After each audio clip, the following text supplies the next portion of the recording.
family that the first pancake never turns out quite right. You know, when you're making pancakes, you never quite get the consistency right the first You're time. the second attempt. And then the second attempt and third attempt's better from there. That's funny because I was the opposite. I mean, I think I undid all of the good things that happened the first time around. Like, Ryan was very attentive in class. I was like, I could not sit still.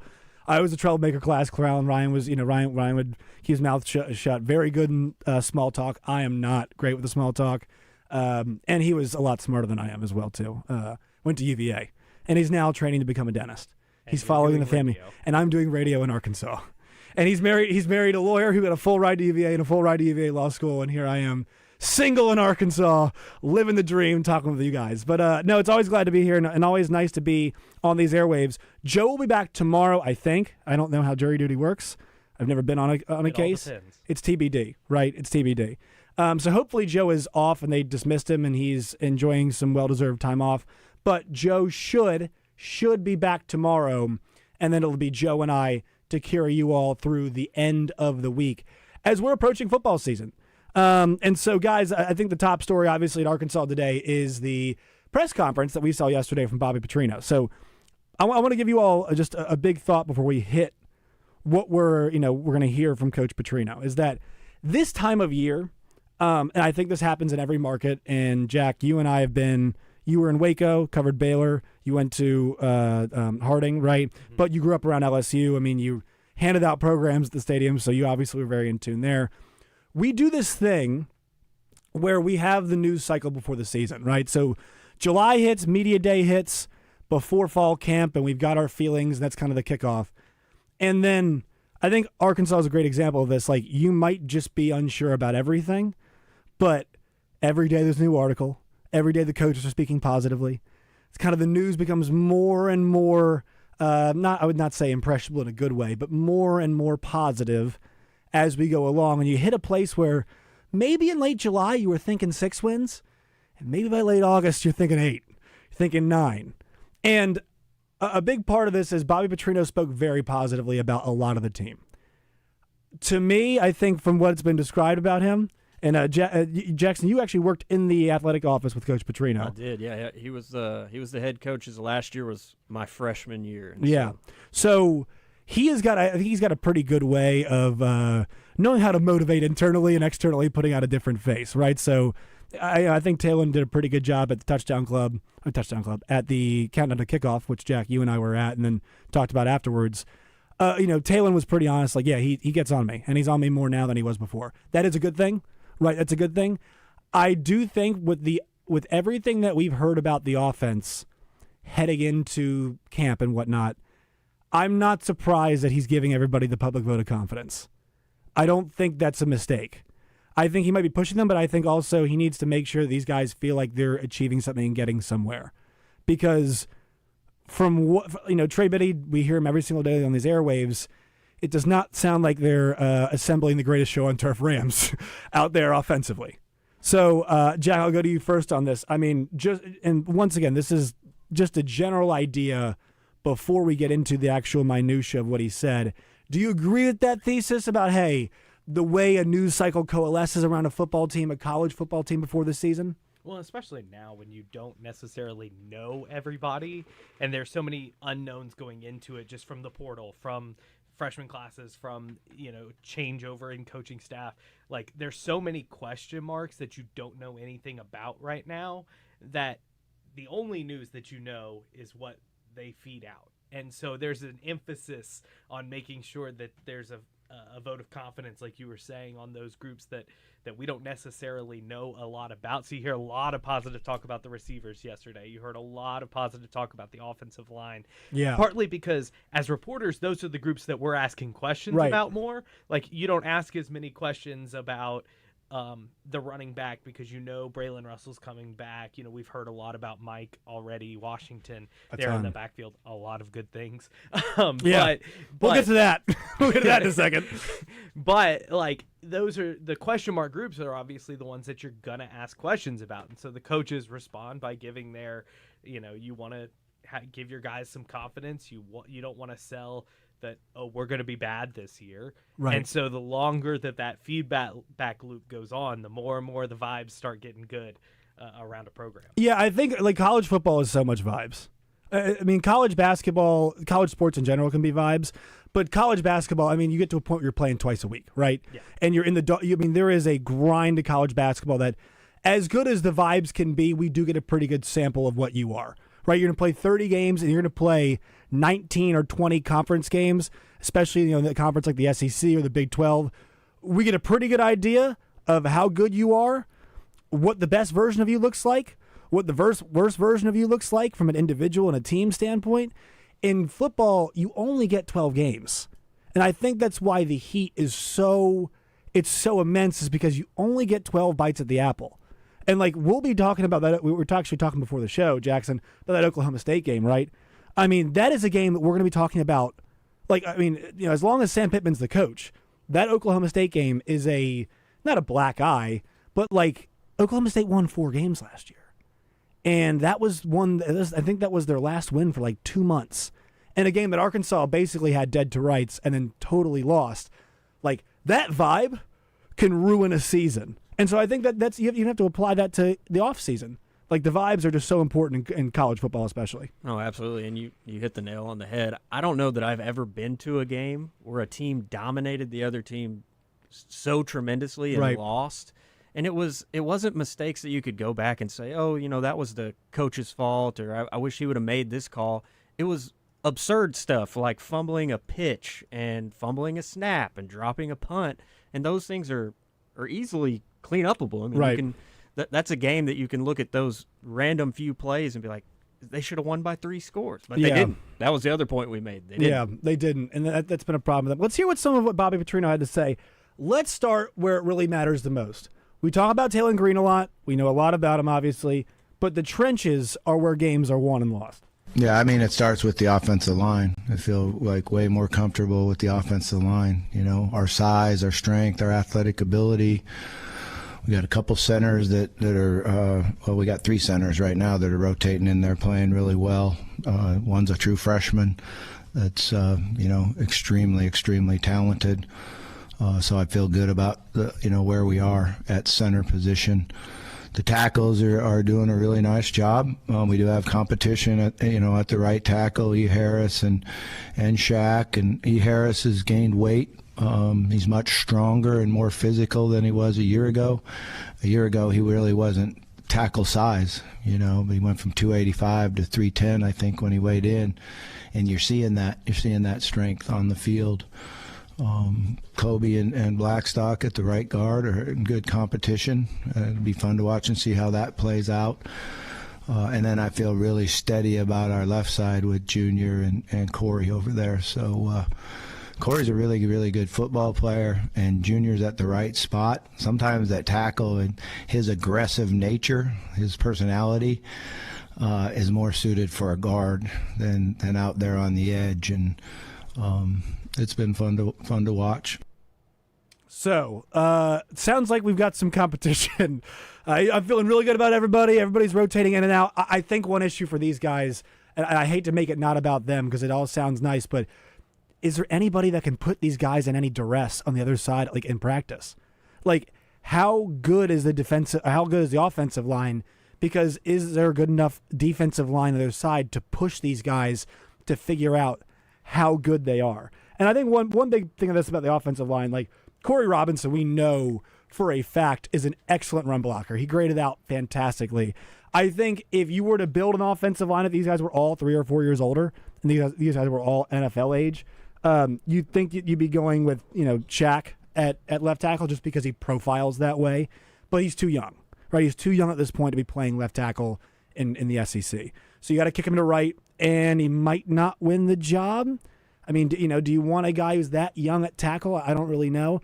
I think they feel good about the interior because they've kicked some guys inside, right? A lot of these guys have experience. They've had to kick them back to the inside, Jack. And I think it doesn't matter what the amalgamation looks like, the rotation, but they're going to feel comfortable with whoever they have on the inside. Well, and one of the things that he talked about a lot yesterday was this idea of pushing Carmona inside from tackle to guard. Right. Said he profiles a lot more like As a guard. He has a little bit more of an aggressive attacking kind of He's nasty. mentality. He's Yeah, nasty. I mean, like, Or at least he wants to be functionally yes, nasty. exactly. And so he doesn't necessarily profile to that tackle position that he was forced to play last year. And so moving him inside, that left side of the offensive line feels really strong, where you have Carmona, you have Robinson Right. on the left side, and then he really likes what they have at center with Yeah. Gidley. And so, like, you start to see at least one side of things, one side of the line come together.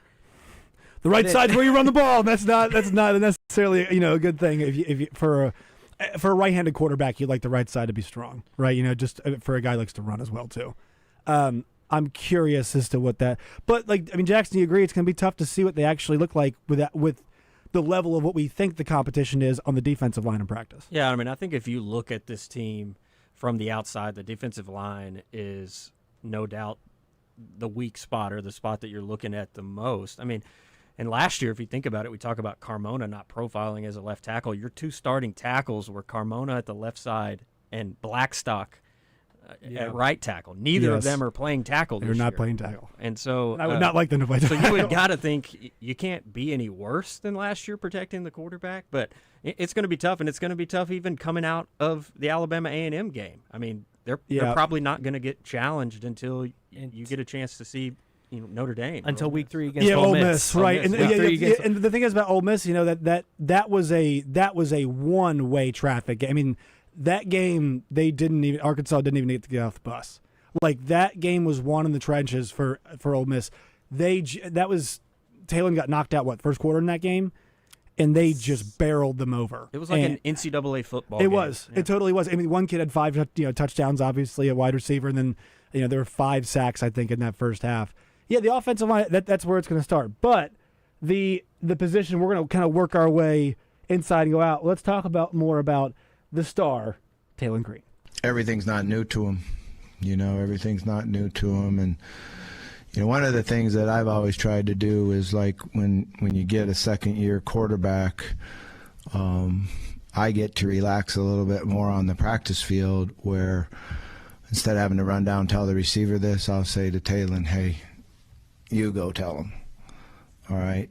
And he'll look at me like, the receiver's lost his mind. And a lot of them lose their minds. That's the nature of the position. But he'll go down and tell him what he didn't do right on his route or what mistake he made. And then sometimes I'll start heading that, and I got it. So it helps a lot. Sometimes it means more to the player when it comes from the guy throwing it to him than from a coach. And that's the leadership that you need to be really good at that position. I might question a lot of what Bobby Petrino has to say sometimes, about how valid this is. I think this is 100% true. And this is a Taylor Green guy.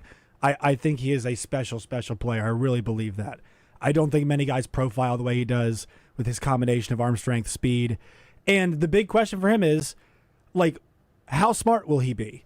And it's funny, when Petrino was at the countdown to kickoff, he mentioned that they're watching old install, which I loved it because, I think the big part of that, and this kind of goes back to when I was a student at Missouri and watching people learn differently. Like, every single kid that I taught how to use equipment or about how to broadcast games, you had to find a way to speak to every kid differently because they all learn and process differently. And so I think for Taylor and Bobby, they sit down and you can watch the guys learn. And we heard Casey Dick. Sounds like he still struggles with the Petrino offense a little bit, even to this day. He's like, it was so confusing. But, I'm really curious to see what that looks like. And I think it makes sense. I mean, you think about a quarterback and how the guys get more comfortable. And I'll just use 2 recent examples of guys that are in the same area. Will Howard. The one thing people said about Will Howard was in the year that they won the championship at K-State in the Big 12 was that from everybody, coaches, players, teammates, himself, the game slowed down. And the game slows down for Taylor, I think, already a little bit because he is so physically gifted. But the game slows down in context of the offense that he's running, right? The offense itself is slowing down. How to make this offense go is slowing down for him. And also, I think Brady Cook is the same way, too, right? You saw Brady Cook pretty average. And all of a sudden, year 3, well, they win 11 games. He takes off, and he has a great year, and especially the vertical passing game worked for him, right? That was a big key to what that offense wanted to do, and he was able to unlock that. And so I think with what you're hearing with Petrino, like, this sounds like he has given this guy the car keys, and he's saying, hey, it's better when it comes from him to his teammates, and right now it's coming to the teammates from him. which I think is huge. Well, and one thing that I've really enjoyed and appreciated hearing from them is that, like you said, they've been going back to old install as opposed to Yes. year one. It was like, here, look at this Lamar Jackson highlight. Right. Here, look at, Right. fill in the blank other quarterback. Right. Now he can look at himself and see, how did I handle a situation? How can I grow? How can I, do this differently in the future? And I think that's really important and a really good story and a good way to illustrate. That's one thing, we talk about separating camp vibes away Yes. from like what's real. And one thing that I always try to listen for and try to parse out are, when do they tell actual stories? When do they give actual examples? Great point. To illustrate what's happening? Because Great it's point. really easy to say, so-and-so is becoming a leader. Right. Okay, We have well, multiple guys that look good at this position. we have multiple. Okay, well, what specifically Functionally, are they what does- doing? functionally, What are what does it look like? functional ways that things have changed? Right. And this is one of those that you can point to and say, okay, last year I was having to come in and tell everybody on offense how to do everything. Right. Now I can look at Talon and say, Talon, you tell those guys Right. what to do. And that's a big difference from a leadership standpoint and from a understanding of the offense, slowing the game down, all Right. that kind of thing. And it's a quality that this Arkansas team has that actually a lot of teams don't. There are many things across the Southeastern Conference that other schools have that Arkansas doesn't. But continuity at the quarterback position is something that they have. I mean, even Texas doesn't have that. Arch was there, but he didn't play. Lagway played, but it was, it was kind of a mixture. And I mean, it was He was hurt. It was up and down, right?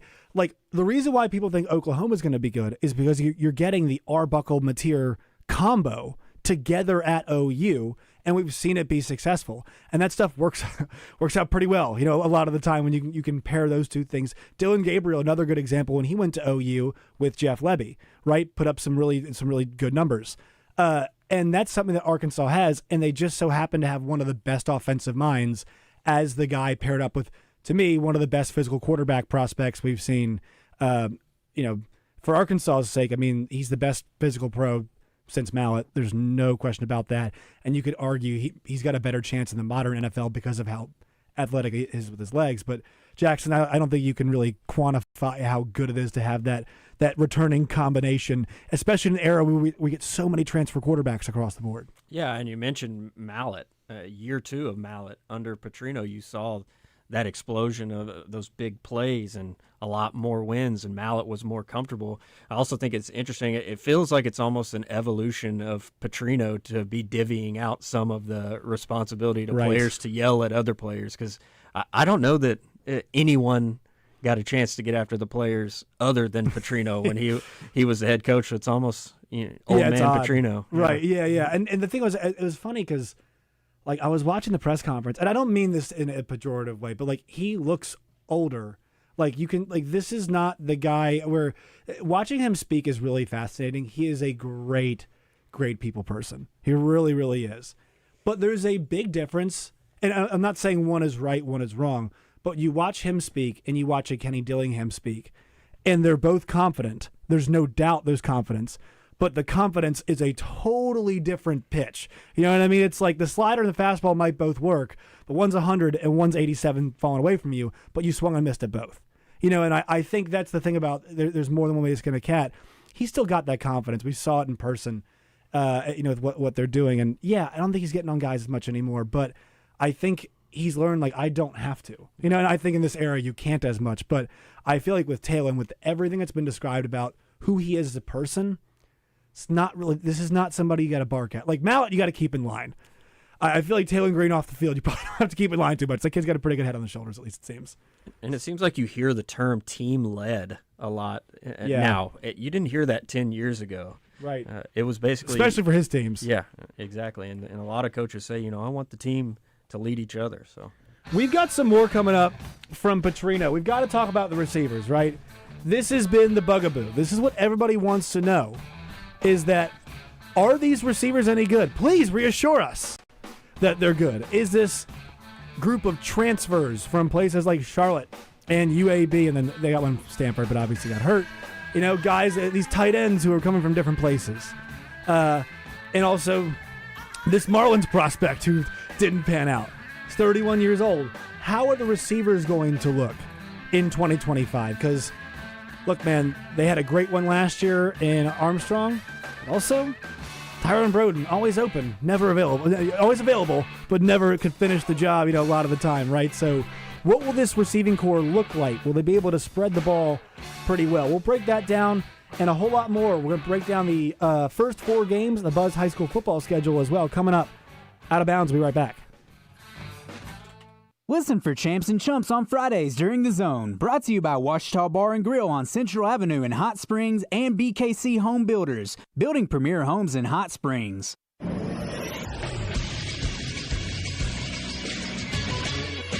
This is Sports Center. A holdout that actually worked out as Bills running back James Cook has agreed to a 4-year, $48 million contract extension that includes $30 million guaranteed. That $30 million figure for Cook is the highest for a running back in the past 5 years. The extension comes after a 4-day holdout for Cook that included him missing Buffalo's first preseason game. In baseball last night, Paul Skeens could not cool off the red-hot Brewers. It was a 14-0 shellacking from the Brew Crew. 4 innings, 6 hits, 4 runs, 2 homers, 2 walks, and only 4 strikeouts in 93 pitches for the ace of the Pirates. That is 11 straight wins for Milwaukee. They are now 31 games over 500, and they own the best record in all of baseball. Also in baseball, the Mets have a new home run king as Pete Alonso passes Darryl Strawberry for the most home runs in Mets franchise history with 253. I'm Josh Neighbors for the Buzz Radio Network. Gwatney Buick GMC's summer blockbuster sale is ready to go bigger than anything Hollywood has to offer. Are high payments your kryptonite? You don't need superpowers to get 2025 Encore GX at just $249 a month. Prefer a thrilling adventure? Lowering your payment is not an impossible mission, especially with 2025 Sierra Crew Cab at just $499 a month. It's payment clobbering time with 4 fantastic Buicks. Encore and Vista, Envision, and Enclave all at just 0.9%. 2025 GMC Sierra 1500 and Hummer at 0%. It's Gwatney Buick GMC's Summer Blockbuster Sale. No tickets necessary. Get to 5700 Landers Road in North Little Rock next to Sam's Club. 501-945-4444. GwatneyBuickGMC.com. GMC, we are professional grade. Some vehicles require qualifying trade-in. All offers with approved credit. Encore GX and Sierra are ultra-low mileage lease. A well-qualified leasing. 0 interest has limited contract limits. Some customers may not qualify. Hey, it's David Basil from my good friends at Bath Fitter. I've been working with Bath Fitter for over a decade now. They're a family-owned business that's been around for over 40 years. They are the pioneers of the acrylic bath industry. Bath Fitter offers a one-of-a-kind remodeling process that's easy and stress-free. They offer a wide selection of beautiful and functional showers, and with their seamless one-piece walls and hundreds of design options, you can refresh your shower space in no time. They can even convert your existing bath into a shower. Check them out online at bathfitterlittlerock.com and tell them Basil sent you. Welcome to Moe's. Everywhere you look, prices are going up, but not at Moe's Southwest Grill. Here, the best deal in burritos just got better. We lowered the prices on our Moe Monday special. The burritos and bowls you love are now starting at $6.99. Hot and delicious, made your way with high-quality ingredients. We never cut corners. Guess that's why our bowls are round. Come see us this Monday. And here's my daughter, Andy Kate, with a reminder. Remember, kids eat free on Sundays. Welcome to Moe's. Looking for adventure on 2 wheels or 4? Honda of Russellville has the largest Honda selection in the entire state. ATVs, motorcycles, dirt bikes, scooters, and side-by-sides, all priced to move. From the trail to the mud and back again. Check out our Mud Pro series featuring Ranchers, Foremans, and Rubicons. Want more power? Try our Mud Slayer packages on Pioneers and Talons. From mild to wild, Honda of Russellville has exactly what you're looking for. Visit us on Facebook or check out HondaofRussellville.com. Fun Wednesday edition of Morning Mayhem is in the books. Want to thank the folks out in El Dorado for hosting Roger and Baz. Good time today. The boys are live from Bath Fitters on Thursday. A new sponsor. Want to thank them for sponsoring Joe Nichols coming up on the show every single week this fall. The boys will also have Melinda Mayo. Hopefully Joe Klein makes an appearance. You never know with old Joe. We'll have some match games, some factor crap, and a whole lot more coming your way on Morning Mayhem, 6 a.m. to 10 a.m. right here on 103.7 The Buzz. Bet Saracen is Arkansas's favorite sports betting app. Bet Saracen is as close as your cell phone. Just go to the App Store and download Bet Saracen or go to betsaracen.com. NFL, college football, NBA, also college basketball, boxing, MMA, soccer, hockey, any sport, any line, anytime. You can find it all at Bet Saracen. If you want to follow the odds, favorites, and underdogs, Bet Saracen is where you want to be. Prop bets, futures, today's events, upcoming games, in-game. Whatever your sports betting needs are, Bet Saracen has you covered. No strings attached for new players at Bet Saracen. There's a 100% profit boost. Sign up with promo code BOOSTED. Get a 100% profit boost to use on a bet of your choosing. $25 max wager running through the end of August. Check out all the details on the Bet Saracen app.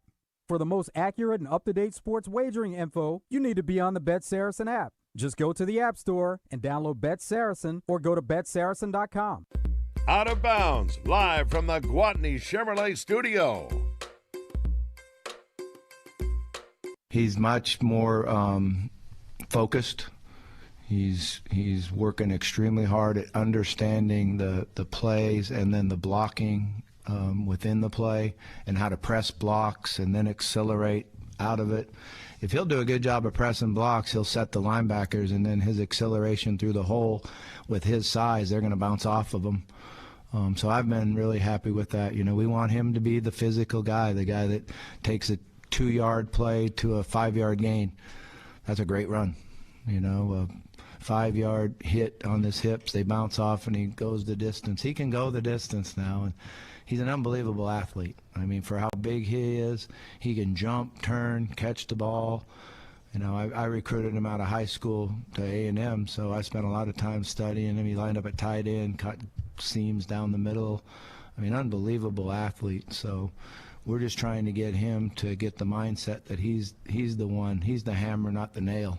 And he's the one doing the explosion and the hitting. And, you know, throughout the summer I was sending him video of Allstott and the dude from LSU and all the big backs that, you know. Mike Allstott, yes! Oh, I should get him some of the bus, man.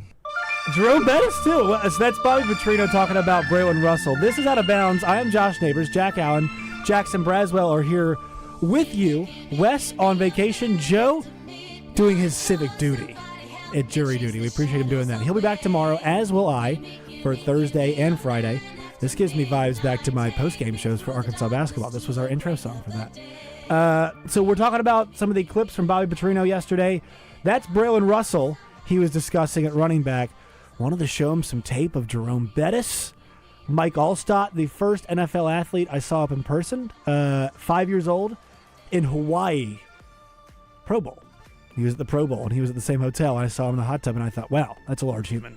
It's a very large human. Back when we had fullbacks. Did you want to become Mike Allstott then? I did not. Did not want to become Mike Allstott. But it would have been pretty cool to be Mike Allstott. He was in Hawaii for the Pro Bowl. So, you can't. Back when Sean Taylor was taking people's heads off in the Pro Bowl. The good old days. So the running back position we'll touch on really fast. We got Paul Catalina coming up next. Interesting question we'll get to with Paul. Paul had a great point. I was on his podcast last week about the Texas-Ohio State game and the LSU-Clemson game. Which game is more likely to produce a national champion or a national championship participant? A team in the game. So we'll break that down with Paul. But on this front, the Braylon Russell front, so we were kind of all raising eyebrows when we saw the depth chart come out to start the year. Braylon was listed at number 3. Now, how much of that is actually, real or not, we don't actually know. But I thought it was interesting that he was listed there, and they do like a lot of those other guys in the backfield. They got some experience. They got some guys they brought in they like a lot too. And I think Braylon, it's all about motivating, right? I think we watched that last drive they had against Tennessee last week, and I think Petrino, no pun intended, hit the nail on the head. He's a hammer, right? Talon is speed. I mean, he's not like traditional Tyreek Hill, little guy, burst speed. He is long-legged gazelle speed, right? That's the way he runs. And, once he gets going downhill, it's hard to get that guy. Braylon's the hammer, between the tackles hammer. I think, those guys who can turn those 2-yard runs into 5-yard runs, so important, right? Le'Veon Bell was so good at that. That was his best quality, I thought. But I think it's nice to hear him saying that because I do think Braylon, as a sophomore, they would like for him to have a lot of responsibility. Don't know if he's ready for it. I do think there's a bit of immaturity there. And I'm just saying that as somebody who's observed him up close and personal when he was playing in high school and kind of, knows a little bit about it. But I do think when he's motivated, he is a great player. And physically, there's not much you can do to stop a guy like that. Well, and we talked a lot actually before the show about how This Arkansas team got a lot of yards last year. They're top 15 in the country in yards, struggled in the red zone, struggled in the last 40 yards on the field. Braylon is the type of guy that helps you find success in those areas. When you can say, here, we're going to give you the ball, and you can get 3 yards every time. You can turn 2-yard runs into 5-yard runs. That's what makes the difference as the field shrinks. Right. And to have a guy like that, that's something that Arkansas didn't really get last year. Yes. We saw him come in against UAPB in the first week of the season, and it was like, okay, this is, Braylon Russell's getting his touches. Right. They're going to rely on him as this red zone back. And then we didn't really see much of him until Tennessee and then Mississippi State. Mississippi State was awesome, right? Basically the bell cow in that game. But it never was that kind of consistent. And they still would give the ball to Jaquindon in those red zone situations. I'd love to see for Braylon to become especially a specialist in those short yardage red zone situations. Right. And one thing that Bobby talked about a lot was that his improvement as a pass blocker and recognizing protections. I remember in the Liberty Bowl, there was a safety, I want to say, that Arkansas gave up.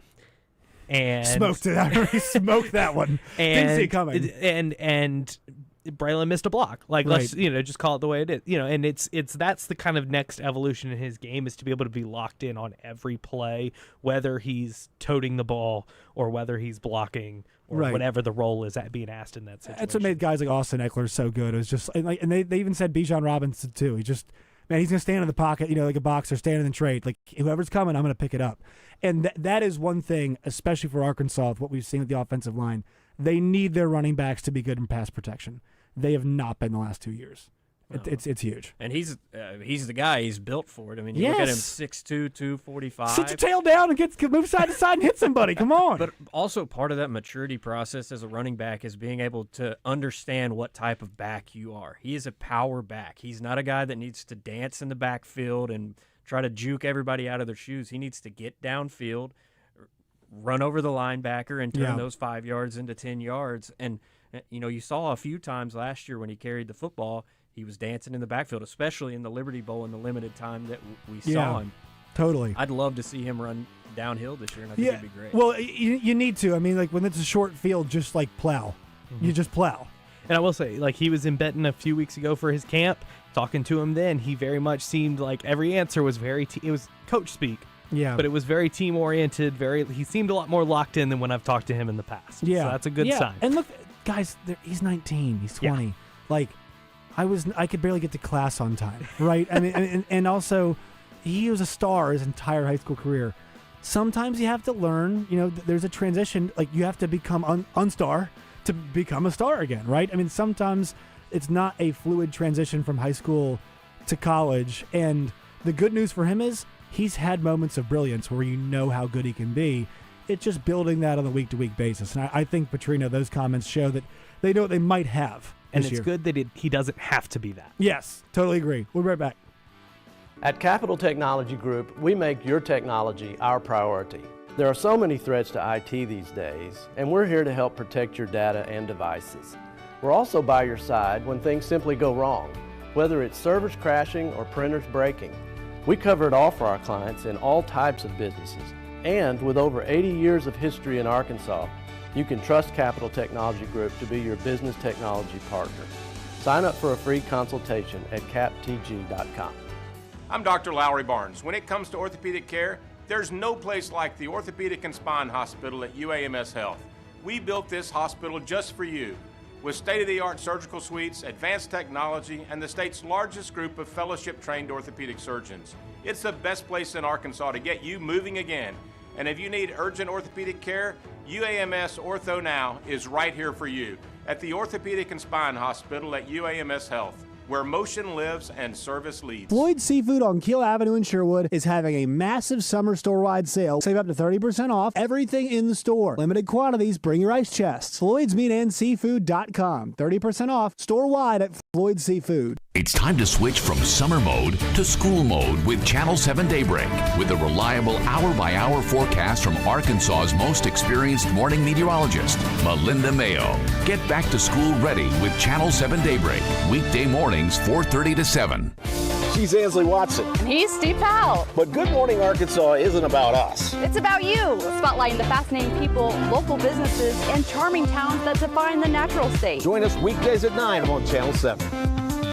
Luxury Pool and Spa in Conway and Russellville, designing in-ground custom pools since 1976. Your reliable source for a new in-ground custom pool. Luxury Pool and Spa is your pool and spa chemical super headquarters. Bringing a water sample and their trained professionals will ensure your levels are correct and safe. They carry Pentair pool equipment, and they are now an authorized Polywood dealer. Plenty of spas on the showroom floor by Hot Spring, Caldera, and Fantasy. Live the life of luxury with Luxury Pool and Spa. That's LuxuryPoolArkansas.com. Hello, I'm Brett Rogers, President of Capital Technology Group. You might know us as Capital Business Machines, but our new name represents our growth as one of the state's leaders in business technology. When you've been around for 80 years like we have, you learn a thing or two about change. But what will never change is our commitment to our clients. We're still the same reliable team here to meet all your technology needs. Capital Technology Group is bigger and better than ever before. Learn more at captg.com. Serious injuries happen every day. If it happens to you, don't wait. Dial 8. Dial 8 for Rainwater, Holton, Sexton. 888-8888. Anywhere in the state, dial 8. We've got you covered, Arkansas. Responsible attorneys Michael Rainwater and Bob Sexton.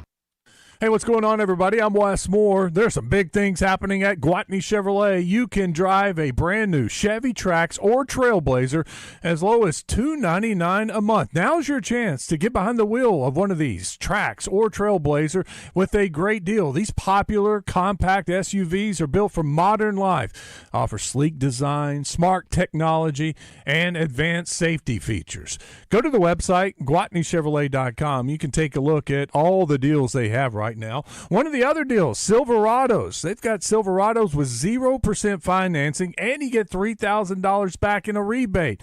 Take advantage while you can at Gwatney Chevrolet. Go to the website, GwatneyChevrolet.com. Head to the James Street exit in Jacksonville. And remember, they're still paying top dollar for quality cars and trucks and SUVs that you trade in. It's all happening right now at the James Street exit in Jacksonville. Gwatney Chevrolet and GwatneyChevrolet.com. Out of Bounds on 103.7 The Buzz. Live from the Gwatney Chevrolet studio. Gwatney Chevrolet. Driving, trust every mile.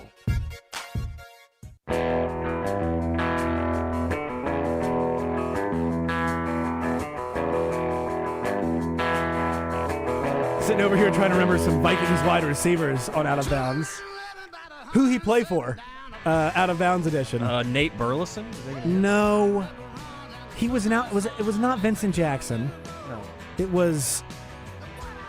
Just to clarify, it's not. We're not thinking of Randy Moss or Chris Carter either. No, So we're not definitely completely not thinking of. No, I promise you, we're not. Which my favorite clip of all time is the clip where Joe Buck has never been more disgusted in his entire life when Randy Moss moons the crowd, and he says that's a disgusting act by Randy Moss. And the best part of the clip is I'll see if we have it in the system is where.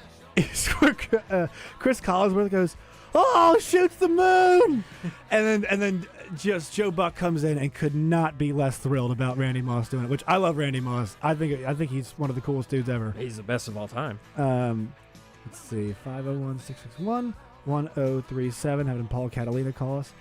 World's worst multitasker Josh Neighbors in hosting today for Joe Franklin and Wes Moore. Also, Jacob Braswell and Jack Allen are here today. Trying to get a hold of Paul Catalina. We're going to talk about the first 4 games of the year that we're going to have for the Buzz High School Game of the Week. So you can listen to those on the Buzz. You'll probably be able to see Jack Allen on the sidelines because Jack is the hardest, this is not a joke, the hardest working man in all of sports media. Nobody grinds like that. And even folks that I knew from previous locations, like one Paul Catalina, can confirm this, who is on the line now. Paul, can you confirm that Jack Allen is the hardest working man in all of sports media? Yeah, he has to be. He very much works hard. I mean, that's because he gets in deep with the Sharks, like I told you before. You've got to stay ahead of the bookies and the Sharks or they'll cut your thumbs off. You don't want to do that. So Jack, I mean, he really works hard. It's amazing, especially given the fact that several times when he was here, they didn't even give him like a battery for the camera. He just had to run it on steam. It was I was very impressed with Jack's work ethic. It was the crank camera, like you have like in the storms. You know the crank radios that you have. He had to physically do the film. Yeah, Steven Spielberg. Yeah, it was really obnoxious, Josh. You had John Werner was covering the Bears in print, and he was tapping on the keyboard, and then there was me in the back just trying to turn on the FIC typewriter. Exactly is what you were on. So Paul Catalina's here. So Paul, you had a great thought last week. You and I talked about it on your show. Wanted to get it here, and thank you for joining us. So the idea that week one, we got a couple big games as we shift gears here to a national perspective. Week one, Texas plays Ohio State, and actually let's go with the three big games: Texas, Ohio State, Clemson, LSU, and Notre Dame, Miami. I think I believe they're all top 10 matchups. I believe those are all top 10. In the AP poll we just got out. Which matchup to you is most likely to produce a national champion, not a competitor in the championship game, but a national champion, period? I will boldly say that neither Texas or Ohio State will win the national championship this year. I'm very confident in that. Not to say that they won't be good, but I can boldly say that they won't. I think Miami won't get close. I think Notre Dame will be in contention. And I think that the Clemson-LSU game is the most likely to produce the national champion. And why? So you believe that because those two teams are more refined? Where does it come from?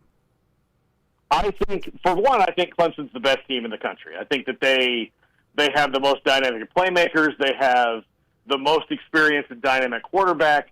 They have back the juice that they used to have along the lines. They've got skilled players now that make a difference. And they've done what they needed to do to get in kind of the modern power player kind of team building by just going in and getting 5-6 guys out of the portal. That's all they needed to do to supplement the roster. Garrett Riley's in year 3. And for LSU, look, I love Garrett Nussmeier. If they can keep him healthy and give him some semblance of a running game, I think they'll be better on defense this year, and I think that they can do some things. But I think of all the teams you listed, I mean, Clemson is the one to me is most likely to be a national champion because they are built, and I can't find I can find more holes in every other team on the list, starting with LSU, than I can with Clemson. I mean, all the way down the line. Notre Dame's going to have a new quarterback. Right. Arch Manning hasn't played a full season yet. We don't even really know if Julian Saint or Lincoln Kienholz is going to be the quarterback at Ohio State, not to mention how many guys they lost to the NFL last year that they have to replace and build that chemistry. And either quarterback who's going to play has never played before. Miami is, I mean, look, they're Are they going to suck? fine. Like, they They're couldn't not- stop anybody last year, and their best player is gone. Yeah, they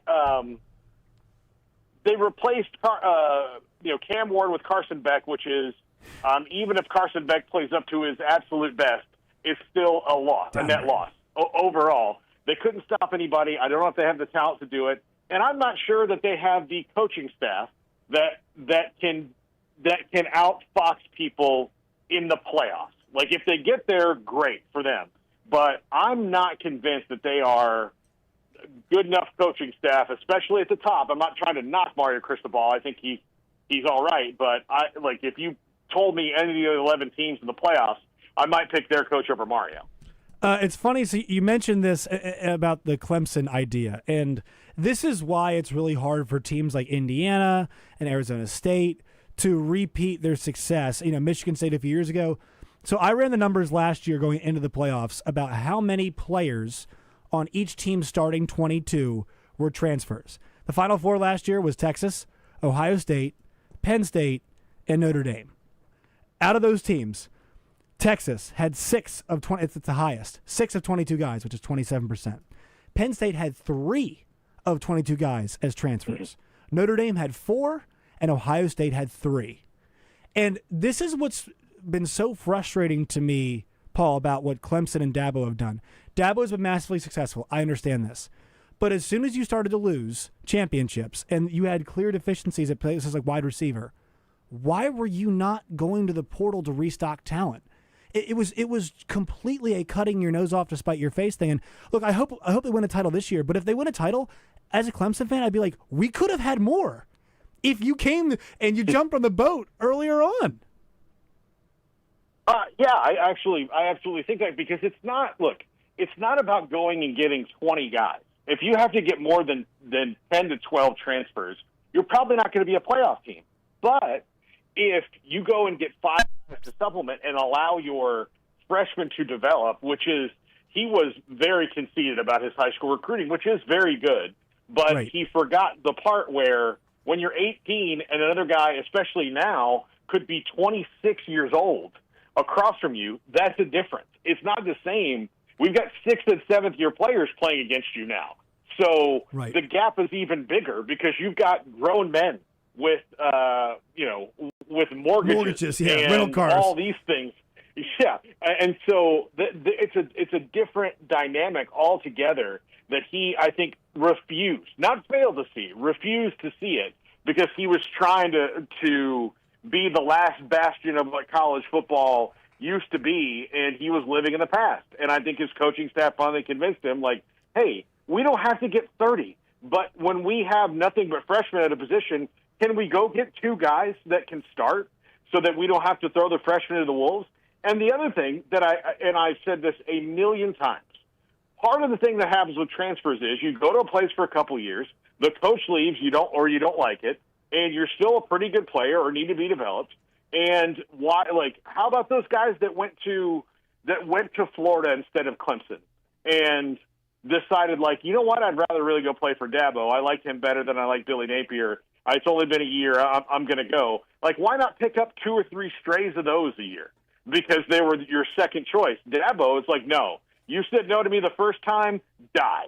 And that to me doesn't make any sense either. Like, it's just he's very mad about being scorned, I guess, but he's finally made those adjustments, which makes Clemson really, really, really scary because if you've got seniors where freshmen used to be playing or juniors where freshmen were forced into playing last year, the last couple of years, then guess what?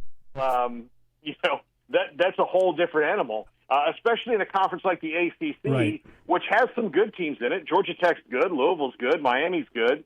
I think there's going to be a couple of the teams that Pittsburgh could jump up and surprise if Eli Holstein's healthy, but Florida State's a mystery. Duke might be pretty good, but who is as good as they are? Right. Nobody. It's not even close. Paul, Jack has a quick. We got about a minute and a half here. Jack has a quick one for you. Well, I just wanted to offer a little pushback to you, Paul, just in the sense of we talk a lot about the part of the reason why Clemson is so good this year, or why we think they'll be so good this year, is that they have a lot of returning players. They have a lot of stability. Do you think that Dabo deserves a little credit for continuing to invest in high schoolers and keeping them within the same program and kind of building that stability?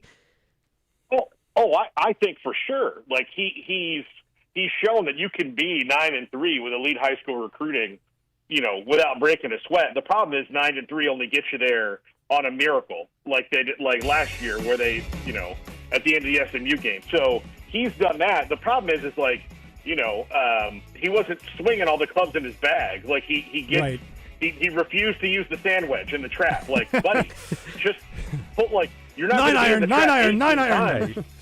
Yeah, pull out the sand wedge, buddy. Just do that. That's the only thing. Paul, where can people find you and your work and all of its variety? I want to make sure you can plug all that stuff. Go to 365 Sports on YouTube. Of course, you can find us on all social medias, whether you're TikTok, Twitter, Facebook, Instagram, all that stuff. But 365 Sports, we're on in an hour, as a matter of fact. And you'll see Josh on our show on Friday. You will. Paul, we appreciate you giving us some time here on a Wednesday. Have a great show, and we'll talk to you again soon. All right. See you guys. Paul Catalina, 365 Sports. Back. High school football talk coming your way in hour number 2. It's Out of Bounds on the Buzz. It's a tough time. Injured, and it was not your fault. Hurts in the pocketbook, too. Who do you turn to? Don't call a lawyer and find they're out of state or talk with someone at a call center. Call us at the Brad Hendricks Law Firm and talk to a real Arkansas lawyer directly. And remember, the only place that success comes before work is in the dictionary. We'll work hard for you. Have for over 30 years. The Brad Hendricks Law Firm. Tradition, reputation, results. We got the big deals at the Big Rock. Got the big deals at the Big Rock. Hey Arkansas, it's Terry Harrison at the Big Lot, where you'll find the biggest selection, the biggest savings, and now you'll find Big Steve Landers. That's right, Arkansas. I'm back in the car business at the Big Lot. Don't be confused. The real Steve Landers deals are at Chris Crane Dodge Jeep Ram. Come see me and Big Steve at the Big Lot, Chris Crane Dodge Jeep Ram, Alco Road in Benton. The Big Lot Benton.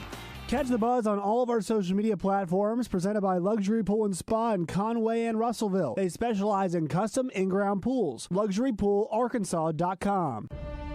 The countdown is on. 17 days until Razorbacks football. On your home for the Hogs in Central Arkansas. 103.7 The Buzz.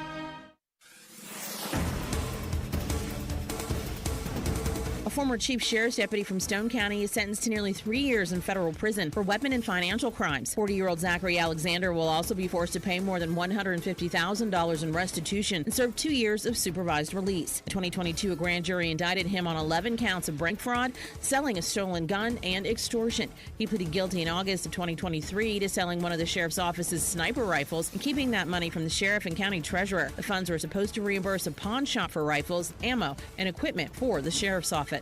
4 Texas men are being held in Arkansas accused of robbing a pharmacy in Missouri. Arkansas State Police say the suspects took off with an estimated $1 million worth of pills July 31st. Troopers arrested them after finding their vehicles at a gas station near Caddo Valley. We're told 2 large trash bags inside their cars were filled with more than 6,700 oxycodone pills, 6,000 hydrocodone tablets, and about 1,500 morphine pills. I'm Sincere Tonsel from KRK4 Today for the Buzz Radio Network. Get in the conversation with life and feedback at 1037thebuzz.com. Presented on Out of Bounds by Gwatney Chevrolet in Jacksonville. Weather from the Fletcher Weather Center with KARK's Pat Walker. It's going to be hot and humid today, but there's also a 30% chance of rain from showers and thunderstorms that'll be scattered across the state, particularly this afternoon. So a high of 93 in Little Rock. As we hit the evening hours, the showers and thunderstorms will end. It'll become mostly clear and will drop to 74 overnight. For the Buzz Radio Network, I'm meteorologist Pat Walker. Fletcher Dodge wants to buy your car. We'll buy any make or model, and we'll pay you more than anyone else. Please, turn your old car into cash at Fletcher Dodge in Sherwood. Hi, this is Joe Klein with Corky's Ribs and Barbecue. Whether you're dining in for daily specials like Cheese Dip Happy Hour, driving through for a barbecue bulk pickup order, or prefer our full-service catering, our professional staff at Corky's has you covered. Corky's in Little Rock and North Little Rock. We'll see you soon. And be sure to listen each week when I stop by 1037 The Buzz. We all have that nagging pain. For me, it was in my back, and I thought it would go away if I kept running. If I really worked to my core strength, it might dissipate. Well, guess what? That's not always the case. Hey, everybody, Josh Neighbors here for QC Kinetics. If you have that continued pain, you should schedule your free consultation today with the medical professionals at QC Kinetics. They've turned around thousands of lives with their regenerative treatments that work with your body to restore and repair damaged joint tissue. And these are natural therapies, so we're not heading to the pharmacy all the time. We're not going back to the doctor after surgery all the time. And the best news is you can bring your x-rays and MRI to QC Kinetics. It's a no-pressure chat and a thorough evaluation that could change your life. So stop living with that day-to-day joint and muscle pain. So grab the phone right now and give them a call, 501-214-5880. Ask about that free consultation at 501-214-5880. Once again, 501-214-5880. Make your yard the envy of the neighborhood with Cabot Outdoors. Right now, when you purchase a Hustler Fast Track Series mower, receive your choice of a free pressure washer or generator, an unbeatable bonus of up to $7.99. For the month of August, to get an extra $500 off. Supplies are limited. Offer ends August 31st. The Hustler Fast Track delivers precision, comfort, and durability for homeowners who demand more. Cabot Outdoors, 901 South Pine Street in Cabot. Find them on Facebook. It's Justin Acree for CertaPro Painters, and I highly recommend the folks at CertaPro for your next project, whether it's for your home or your business. Interior or exterior, doesn't matter. They always go the extra mile. They painted the exterior of my home before, and what impressed me the most was the attention to detail. They notice a few boards that need minor repairs before they paint them. They will take care of that as well and save you headaches later on. Schedules fill up fast, so get on the schedule now at CertaPro.com. That's Certa with a C. Each CertaPro Painters business is independently owned and operated. Schedule your free estimate now at CertaPro.com. And ESPN Radio Extra Point. with Amber Wilson. The dirty little secret for so many of these owners, and that's Jerry Jones with the owner hat, would frankly take the value of your franchise looking like the Dallas Cowboys over, frankly, Super Bowl wins. Because at the end of the day, it's a business for all of these owners. And I have no problem with the owners of the business wanting to make money. I don't think any of that is morally corrupt or evil. These people invested tons of money into these franchises. They're smart businessmen and women. They expect to make a bleep ton of money, and they will all make a bleep ton of money. What bothers me, though, is that Jerry Jones isn't just an owner. It's the fact that he's also running the team if, in fact, winning in the postseason isn't your sole focus, which it can't possibly be for an owner because, again, for an owner, there's a whole lot more to it because it's a business. For a general manager, there shouldn't be that much more to it. You're just trying to put together the best roster to win some games. Need assistance with door and window projects? The Home Depot can help. From inspiration and materials to ordering and installation, our free Millwork virtual apron service can get you moving and doing. Plus, we speak Spanish too. Our associates can help you tackle complex jobs without you leaving the job site, saving you time and money. Call us at 1-833-HD-APRON or visit homedepot.com/MVA. The Home Depot, how doers get more done. Your fantasy draft is here. The Smack Talk is starting, and this season, ESPN Bet is giving you more ways to ride with your squad. Introducing ESPN Bet Fan Center, where you can instantly link and bet on your fantasy teams right in the ESPN Bet app. An enhanced sports betting experience only from ESPN Bet, the sports book for sports fans. Download the app today. Must be 21 plus. Gambling problem? Call 1-800-GAMBLER. In New York, call 877-8-HOPE-NY or text HOPE-NY 467-369. Live from the Gwatney Chevrolet Studios, this is Out of Bounds with Joe Franklin and Wes Moore on 103.7 The Buzz. We'll dispel that rumor off the top. It's not Joe Franklin and Wes Moore. It is Josh Neighbors, Jack Allen, and Jacob Braswell here on 103.7 The Buzz, Out of Bounds. 501-661-1037. That is the D3 Auto Sales text line. That's where you guys can reach us. Also, the Gwatney Chevrolet live fan feedback is on our website as well. On Twitter, you can watch us live right now on X, on Facebook, on Twitch. And then also, actually, your calls at 501-661-1037. This is the hard part about being alone, is that we've got somebody calling, and I can't screen the call. So, Jack, can you filibuster for roughly 30 seconds? I want you to talk about...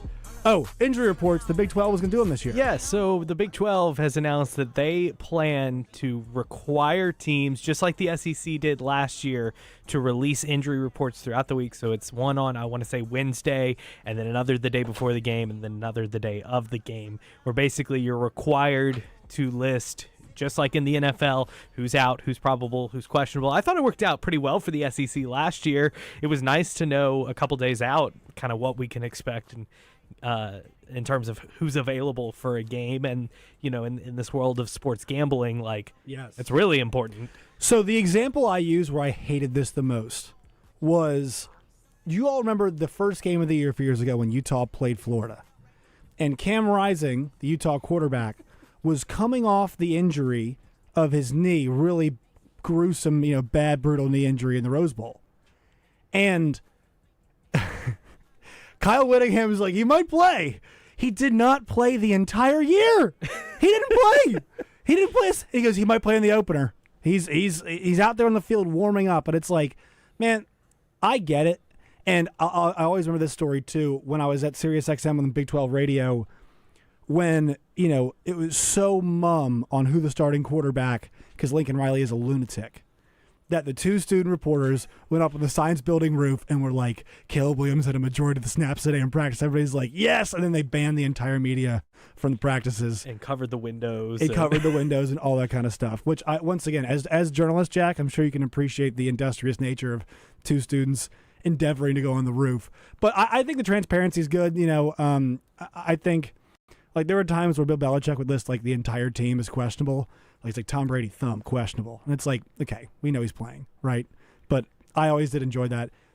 I think it's a smart move of the Big 12, obviously, as you partner more with gambling partners and whatnot. Also, there's no reason not to have them, in my opinion.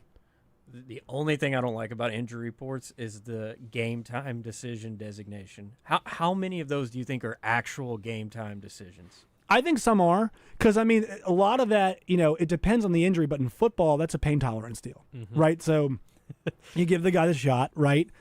And you say, how do you feel? And he's like, I don't feel anything at all. Big Ben, I think he had a broken, foot, and, he's just out there, and you can tell, he's stepping, and he can't. Kurt Schilling, great example of this, Kurt Schilling just couldn't feel his foot in the bloody sock game. So a lot of it's a pain tolerance deal and how much you can deal with. I agree, though, from a general standpoint, if we see you in practice all week or you don't practice all week and we're giving you a shot, I would just like to know what the percentage of game time decision players, hey, do they actually play? We got JW here. JW, how are you, man? Hey, guys. I got to pull out of this car wash so I can hear myself. Good night. Are you in the car wash? I got a question. Yeah, I was waiting in the drive-through car wash. It was a little loud. Love that. My question is, okay, I don't have any faith in Bobby Petrino. I mean, as Sam Pittman, but I do Bobby Petrino. And I'm a little optimistic about this year, but my question is about the defense. What do you really think? Because last year we heard the same thing. Oh, we got these dudes and we got these dudes. The same thing we're hearing this year. Okay, my question is this. We were not very good in pass, and I don't think we were very good in the run defense. And we keep getting blown out in games. What makes you think that we can win more than we're supposed to with the same old? What's the big change in defense that makes us believe that this is not going to be another year of? There's no material change in the defense. I would put it to y'all this way. I'll hang up and listen. Thanks, JW. I appreciate the call. So, Moneyball. Have you all seen the movie? Oh yeah. For my money, the best sports movie. They moneyballed the defense this year. They said, Travis, these are the funds that we have, and go out and do it. And to JW's point, yes, Pittman to me is I've been pretty clear on the radio. This is something that I would I'd say it as people said, say it to his face. Well, that never actually happened, but I would say it. It's not a personal thing. Everybody loves Sam Pittman. Thinks he's a great guy. Awesome, wonderful. He has gotten two very good coordinators. Now, the Petrino hire, I would say, is not by his own hand, to use a Roger Scott term. The Travis Williams one is. I think that's a really smart, good hire. I think Travis Williams is a really good defensive coordinator. I actually think it's a good thing that he might have some staying power because he might not have a great year this year. And I'm not sure it's going to be his fault. Is that a fair thing to say? Because I mean, we don't see any guys, and this is the thing about pass rushing, man. You can see it. Some guys are relentless workers, relentless pass rushers off the edge, Ryan Kerrigan's of the world. But you need freaks. You need freaks off the edge. Myles Garrett is an alien. I mean, that is kind of his Micah Parsons, total alien, right? There are no aliens on this Arkansas pass rush. And most SEC teams do have at least couple one aliens. alien. Yeah, yes. Ole Miss had 4 last year, right? They took other teams' aliens. And so, Jack, to me, I mean, I think this is a little bit of Moneyball in the defense. They spent their money on the offensive line. That's the way it appeared to me this year. Yeah, it definitely feels like Arkansas is going to have to outscore other teams this year to a certain sense. Now, the area where you can kind of turn and say this is going to be that calling card for the defense is the linebacking core. To have Xavier Story, to have Steven Dix back, that is going to be the strength of this defense. And to have a couple guys with experience who can kind of be the quarterbacks of the defense, I think there's a lot of value to that. Now, do they have, you're relying on a Troy transfer to really take a step. You're relying on a North Little Rock kid like Quincy Rhodes to really take a step. I don't know if they're going to. But I think that if you have at least a few consistent playmakers there in the middle that can kind of organize and make sure you're at least in the right spot every play, there's value to that. I think sorry, go ahead, Jackson. I was going to say, I saw a stat yesterday. You're talking about something material that would make you feel better about the defense. Arkansas is the only school in the SEC that doesn't have a former top 100 recruit on their roster. Now, that's not correct. Totally Rivals put a graphic out there. But was it through On3? It depends on what service you use, right? Well, I mean, because like Crutchfield was a top 100. There are a few of them that were at least through Rivals. Rivals, right? Yeah, which they do Rivals different, and On 3 are together. I don't know how. Yeah, that not sure how they do the changes ratings, things. but I understand. Yes. Well, but the thing is that we're saying, well, they might actually have one or two. Sorry was, but it's not a 5-star coming out of high but not school. many, right? But there's a reason why Sorey is not a Georgia. I mean, if you want to play linebacker in college, like Georgia spits out linebackers like nobody's business, right? He's not a Georgia anymore. It's Georgia, Florida State, Georgia, right? Yeah. So to that point, like, yeah, they don't quite have the dudes now. We've seen defenses play well when they don't have the guys because, and this is why Mike Gundy was so good, is that he got DCs, especially Jim Knowles. Jim Knowles, that dude. I'll tell you something, man. That guy can coach some ball. And Bud Foster did it for years at Virginia Tech, where he'd get these 3-star guys and coach the hell out of them. And the Oklahoma State example, it's good too. Malcolm Rodriguez, right? That guy ended up being a really good, really awesome college linebacker, and he's had some injuries in the pros and whatnot. But your development, that's where the development comes in. And so this is where Travis Williams is going to earn his stripes this year. All right, we got Ryan in Hot Springs. Ryan, what's up, man? Oh, well, I also don't forget about our D-line coach, too, that we got that coached Jadeveon Clowney, too. We got him. That's going to help, because everybody's kind of worried about the defensive line. But, I think the defense is going to be fine. I don't think they're going to be world beaters, but I think they're going to be solid. I don't think they're going to be what's going to cost us a game this year. I think what you got to worry about is this field goal kicker going to be what we need him to be, and can we clean up the turnovers? That's everybody, y'all just brought up kind of this no 100 recruits, but the last 5 years Arkansas has had a knack at going into the smaller schools and bringing in these all-stars that would go on and get drafted. I mean, if you want me to name a few, I don't mind to, but I don't think it needs to be said. I mean, I know where I'm going to go with it. Well, I think that's a good point, Ryan. But the thing is that you have to. So for Arkansas, for teams built like Arkansas, and look, if Arkansas was playing in the Big 12, we'd be having a totally different conversation. But they don't play in the Big 12. They play against, Oklahoma, and they play against Texas, and they play against Auburn and Alabama. And the list goes on, obviously. But those teams, you have to win in the margins. Like winning in the margins, and actually, it's not a bad point. The kicking. I mean, if you want to win in the margins, like you need to have a lights out kicker, right? You need to be able to get points out of drives. Now, preferably this year, they get 6 and not 3 on some of those drives. But I think winning in the margins, but a big part of winning in the margins is how you coach up guys who were thought maybe not to be a certain level of player, and then turn out to be because you do such a good job refining them, building muscle, building skill. And I think, Jack, to your point that you were making, that experience part of it, like. Experience takes multiple forms, but like knowing how to handle your work on a week-to-week basis, knowing what stuff looks like, losing in a lot of situations, and learning how to win in those spots is big. Well, and also just one thing that when I first started, got out of college, started covering high school sports, started covering college sports, I always knew the idea of like, oh, this is an old experienced team. Oh, this team has a lot of seniors. And I would think, oh, well, that's good. They've got more reps, whatever. There's a big difference between a 25-year-old and a 19-year-old.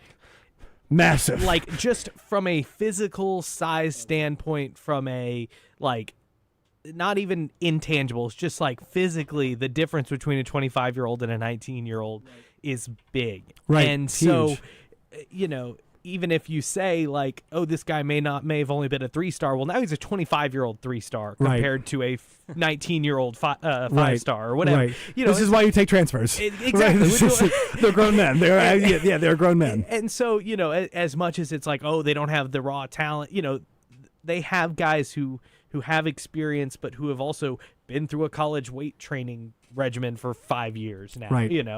And there's value to that. This is where your talent eval comes in. Exactly. Right? How good were you at picking up guys and finding guys that really stood out? All right, let's go to Savage here.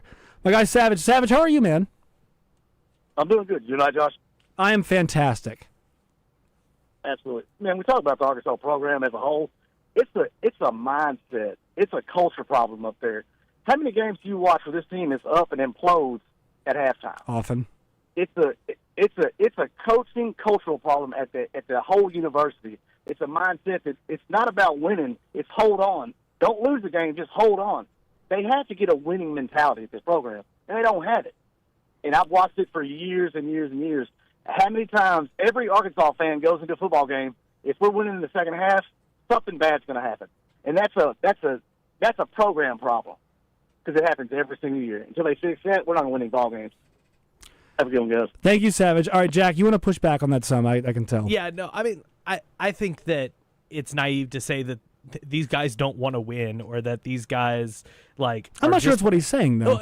Or that they're just playing to hang on. They expect to drop second-half leads. Like, I think that one problem that Arkansas has, and it's this issue, and we talk about the talent disparity. Like, Right. Arkansas, there's a difference between losing a close game with Alabama and losing a close game with Oklahoma State.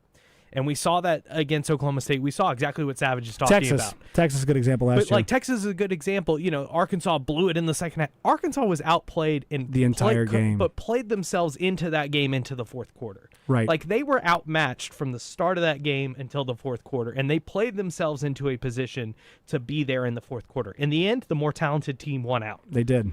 I will say to Savage's point, though, it doesn't matter. You know, we have guys that I believe they want to win and they think they can win, but the reality is a lot of times they don't. I was at the Oklahoma State game in Stillwater last year, and I remember as a fan sitting there thinking, we're going to lose this game. We're going to find a way to lose this game, and it's because it's happened so many times, and I don't know how you change Well, that.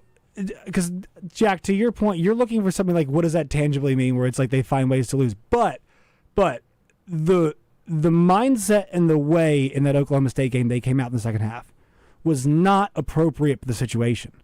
And Basil said it all the time, too. Baz goes to every single game, and he said they were not locked in the way they needed to be.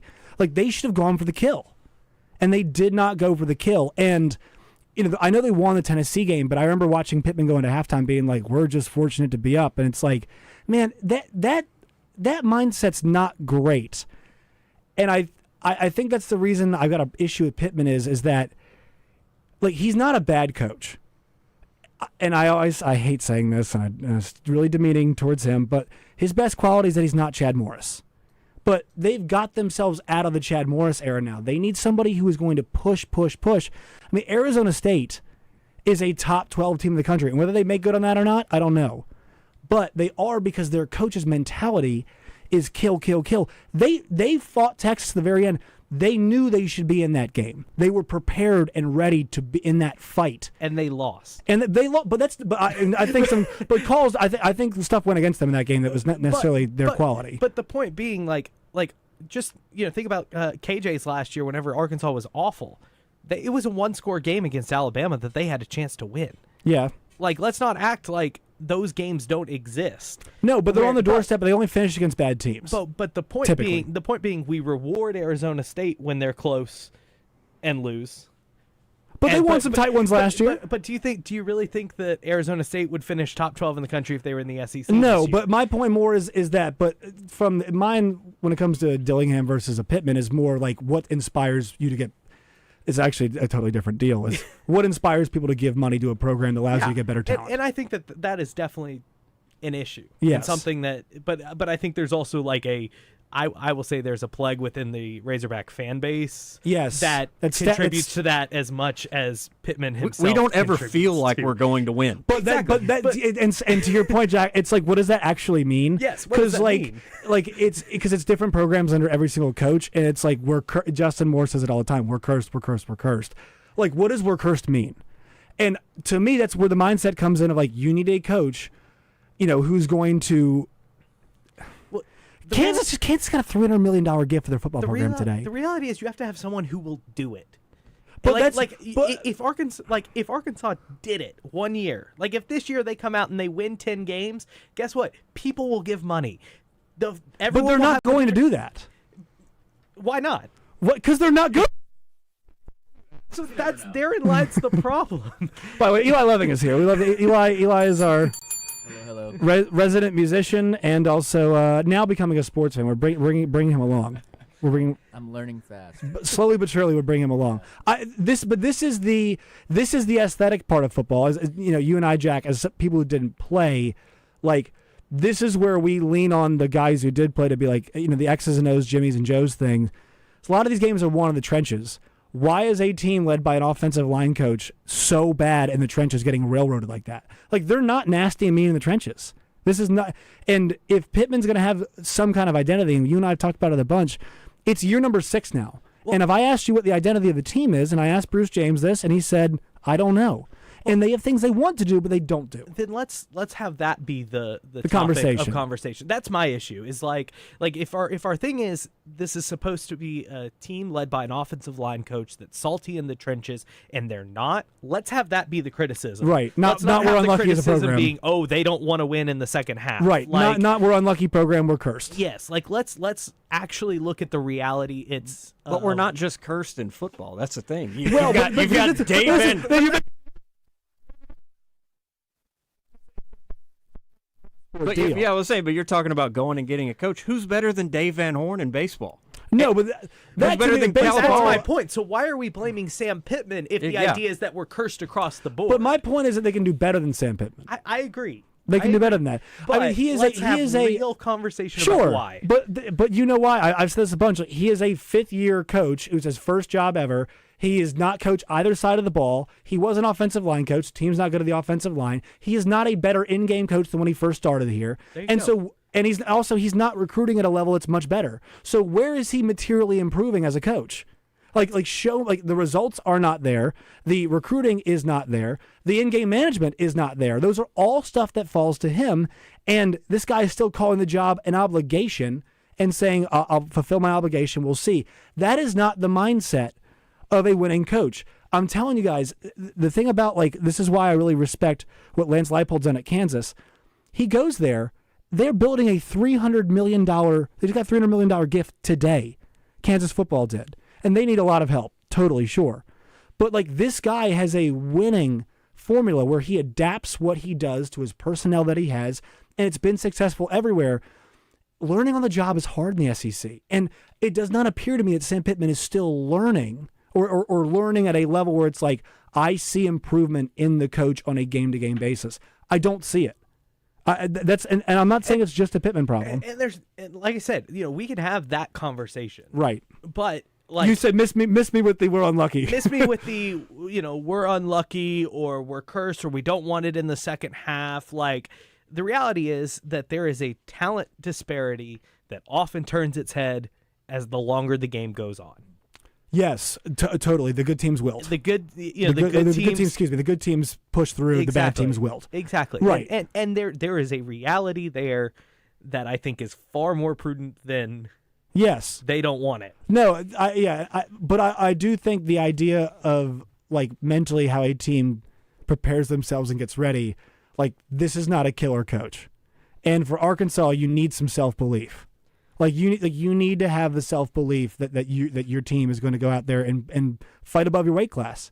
Because if you look at the schedule this year, they're fighting above their weight class in 5 games, 6 games, and you need to find a way to equalize that, and part of that is mentality. I know it's a weird, abstract thing. Let's read some of these texts from D3 Auto Sales text line because you guys are being awesome over there. Tyler and Cabot, what are the chances if Pittman is done next year that they get, he said Gurdon. He meant to say Gruden, but Gurdon. Jack, actually, I want to ask Jackson first. Jackson, what would be your appetite for a John Gruden coached Arkansas Razorbacks football program? I mean, if you're looking for a $300 million gift type of guy, I mean, I think people would be joining the collective behind John Gruden. I don't know. He's a personality. He's a Super Bowl winner. Long time ago. Yeah. 20 years ago. I think John Gruden commands perfection out of his players, and I think that is what we lack. It's what we had with Petrino as our head coach, and it's what we've lacked since. And you look at a guy like Clark Lee at Vanderbilt, just watching the Netflix documentary. That guy is demanding perfection out of guys that are fighting above their weight class every week. He also demanded the school lower their academic standards to get some better players. And they still lost to Georgia State. They still lose to Georgia State. But they beat Bama. But they did get better players in. And you and I have had the Vanderbilt conversation. I know we've been back and forth on that. But I do. So I think there's half truth to that. My question is, why can't you get that with a younger coach? Yeah. Like the Gruden vibe. The other but thing not, is like I'm very intrigued in how this whole Bill Belichick situation works out, because we say, oh, bring in Gruden, you're going to get money in, and you're going to have this coach who's had a Super Bowl pedigree. How'd Herm Edwards work out of there? Like, how did Herm Edwards work out? Yeah. Bill Belichick, there's nothing about that experiment so far has said that North Carolina is going to be any better now than they were under Mac Brown. No, they're not, like, and also he doesn't do anything innovative. Yeah. There's no innovation that Carolina's got this year they didn't have before. Now, I could see Gruden being a little more innovative, but Yeah. he also doesn't have the same successful track record as a Bill Belichick. Right. And so it's like, I look at it and nothing about that says slam dunk, you do this, you're going to have success. The personality of Gruden translates better to college than I think a Belichick personality does. Totally. I totally agree. I do agree with that. I just... Why? Why? I mean, It's the excitement level. Yeah, it's the vibe. Belichick is so private and no comment and all this weird stuff with his girlfriend. And Gruden is very active on social. He's in the know. He's with Barstool now. I mean, Yeah. I think he could relate. He's a good marketer. I think he's a good marketer. relate to young right. kids. Well, you could have the guys who are good marketers. I mean, Deion Sanders is a no pun intended, but prime example of the good marketing. One more text before we hit a break here. Somebody says, "Who are these guys on the radio?" That's a great question. Wes Moore and Joe Franklin are out today. Wes is on vacation, and Joe is doing his civic duty as on jury duty today. And I am Josh Neighbors. Jack Allen is here. Jacob Braswell is here. And Eli Loving is here, resident musician, who's here as well, too. Present and accounted He is for. present and accounted for. That is who is in today. The other guy's name is Jack. What? I'm Jackson. Jackson. What did I say? Jacob. Jacob, sorry. Jackson Braswell. Jackson Braswell. Wow. Jack Allen. Look, I had a Basil moment right there. That was a David Basil in me, calling somebody the wrong name to their face. The radio's. Yeah, well, I might did be that. causing early dementia. I did call your wife Mackenzie last week as well on the radio, so it does happen. My apologies to everybody. All right, we'll continue this discussion after the break. There's plenty of discourse on the D3 Auto Sales text line. 501-661-1037. You can call or text the show that way as well. We'll read more of your texts, take your calls. And we do have to lead next segment with the high school football games that we're going to have on the Buzz, because we need to get that out there. I've been teasing that. Let you all know the first 4 games. I can tell you, sadly, Salt Bowl not on the docket this year. There's a variety of reasons for that. But You're calling them? yeah, we are. Yeah, Jackson and I will be your broadcast team for the not my imaginary friend Jacob, for the Buzz High School Game of the Week, which will lead into the best part of your week, the Sonic Blast with Randy Rainwater. All right, we'll be right back here. It's Out of Bounds on 103.7 The Buzz.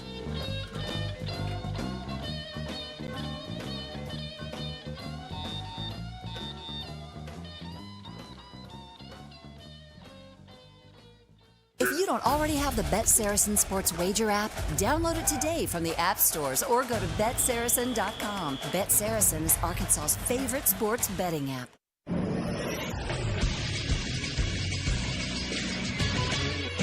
This is Sports Center. A holdout that actually worked out, as Bills running back James Cook has agreed to a 4-year, $48 million contract extension that includes $30 million guaranteed. That $30 million figure for Cook is the highest for a running back in the past 5 years. The extension comes after a 4-day holdout for Cook that included him missing Buffalo's first preseason game. In baseball last night, Paul Skeens could not cool off the red-hot Brewers. It was a 14-0 shellacking from the Brew Crew. 4 innings, 6 hits, 4 runs, 2 homers, 2 walks, and only 4 strikeouts in 93 pitches for the ace of the Pirates. That is 11 straight wins for Milwaukee. They are now 31 games over 500, and they own the best record in all of baseball. Also in baseball, the Mets have a new home run king as Pete Alonso passes Darryl Strawberry for the most home runs in Mets franchise history with 253. I'm Josh Neighbors for the Buzz Radio Network.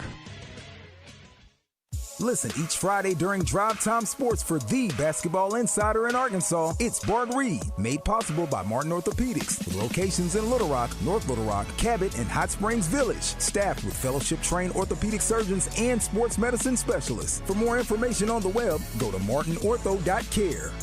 Ray Tucker with good news for enthusiasts of Triumph motorcycles. Honda of North Little Rock now carries the legendary classics and cutting-edge rides. We have the Bonneville Bobber, Daytona 600, the TF450X, the Stunning Evo Special Edition, and the Rocket 3 Evel Knievel. You get the idea. Come see us at Honda of North Little Rock, your family fun headquarters.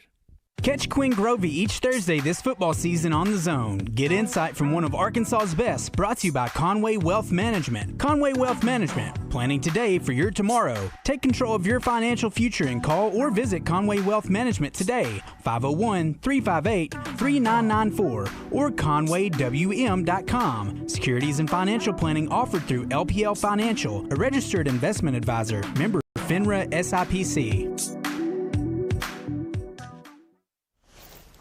Oh, no. Ah, that's the sound of someone who's misplaced My debit card. their debit card. Where did I leave that thing? Not at the gas pump, or the checkout counter, or the roof of your car. Now, if he has the Chase mobile app, he can use Card Lock. Wait, I could just lock my card. Yep, just a few tippy taps on his phone, and that sound? That's peace of mind from Chase. Chase mobile app is available for select mobile devices. Message and data rates may apply. J.P. Morgan Chase Bank N.A. Member FDIC. Most people in radio commercials talk really fast. But we made this one for RV owners. Progressive knows they like the slower pace of RV life, like this commercial. And they know Progressive will protect their RV at a fair price with discounts. Now here comes the fast part. Progressive Casualty Insurance Company and affiliates. Discounts not available in all states or situations. Willie D's Rock and Roll Piano Bar open every Tuesday, Thursday, Friday, and Saturday. Cold drinks and dueling pianos. Deep Nightclub downstairs hosts karaoke on Tuesdays and DJ Spin on Friday and Saturday nights. Visit WillieD'sPianoBar.com. I'm Dr. Lowry Barnes. When it comes to orthopedic care, there's no place like the Orthopedic and Spine Hospital at UAMS Health. We built this hospital just for you.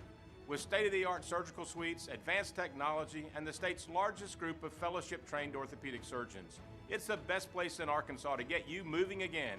And if you need urgent orthopedic care, UAMS Ortho Now is right here for you at the Orthopedic and Spine Hospital at UAMS Health, where motion lives and service leads. Hey, it's Randy Rainwater from Drive Time Sports, and Wednesday we have a great show planned for you. Neil Atkinson from Bet Saracen, Kevin Bohannon, Scoop and Score. Trey Biddy thanks to Chris Crane Hyundai and Genesis of Conway. Bart Reed thanks to Martin Orthopedics and Richard Davenport from the Arkansas Democrat Gazette and Ho Hog Sports. See you Wednesday on 103.7 The Buzz. Hey, what's going on, everybody? I'm Wes Moore. Football is right around the corner. Now is the time to get ready. Bet Saracen has some good things to get you ready. How about the NFL protection bet? You go and make a futures bet on an NFL championship winner. But you know what? Your team falls a little short. You can still be a winner. You're not a loser. You're a winner at Bet Saracen. If your team gets it past the wild card round, you're still eligible to receive up to 100% of your original bet, up to $50. Same thing, SEC championship game. Go and place a futures bet on an SEC championship game winner. And if you lose, you still have a chance to win some money. If your team finishes in the top 5 of the SEC standings, you're eligible to get 100% of your money back, up to $50.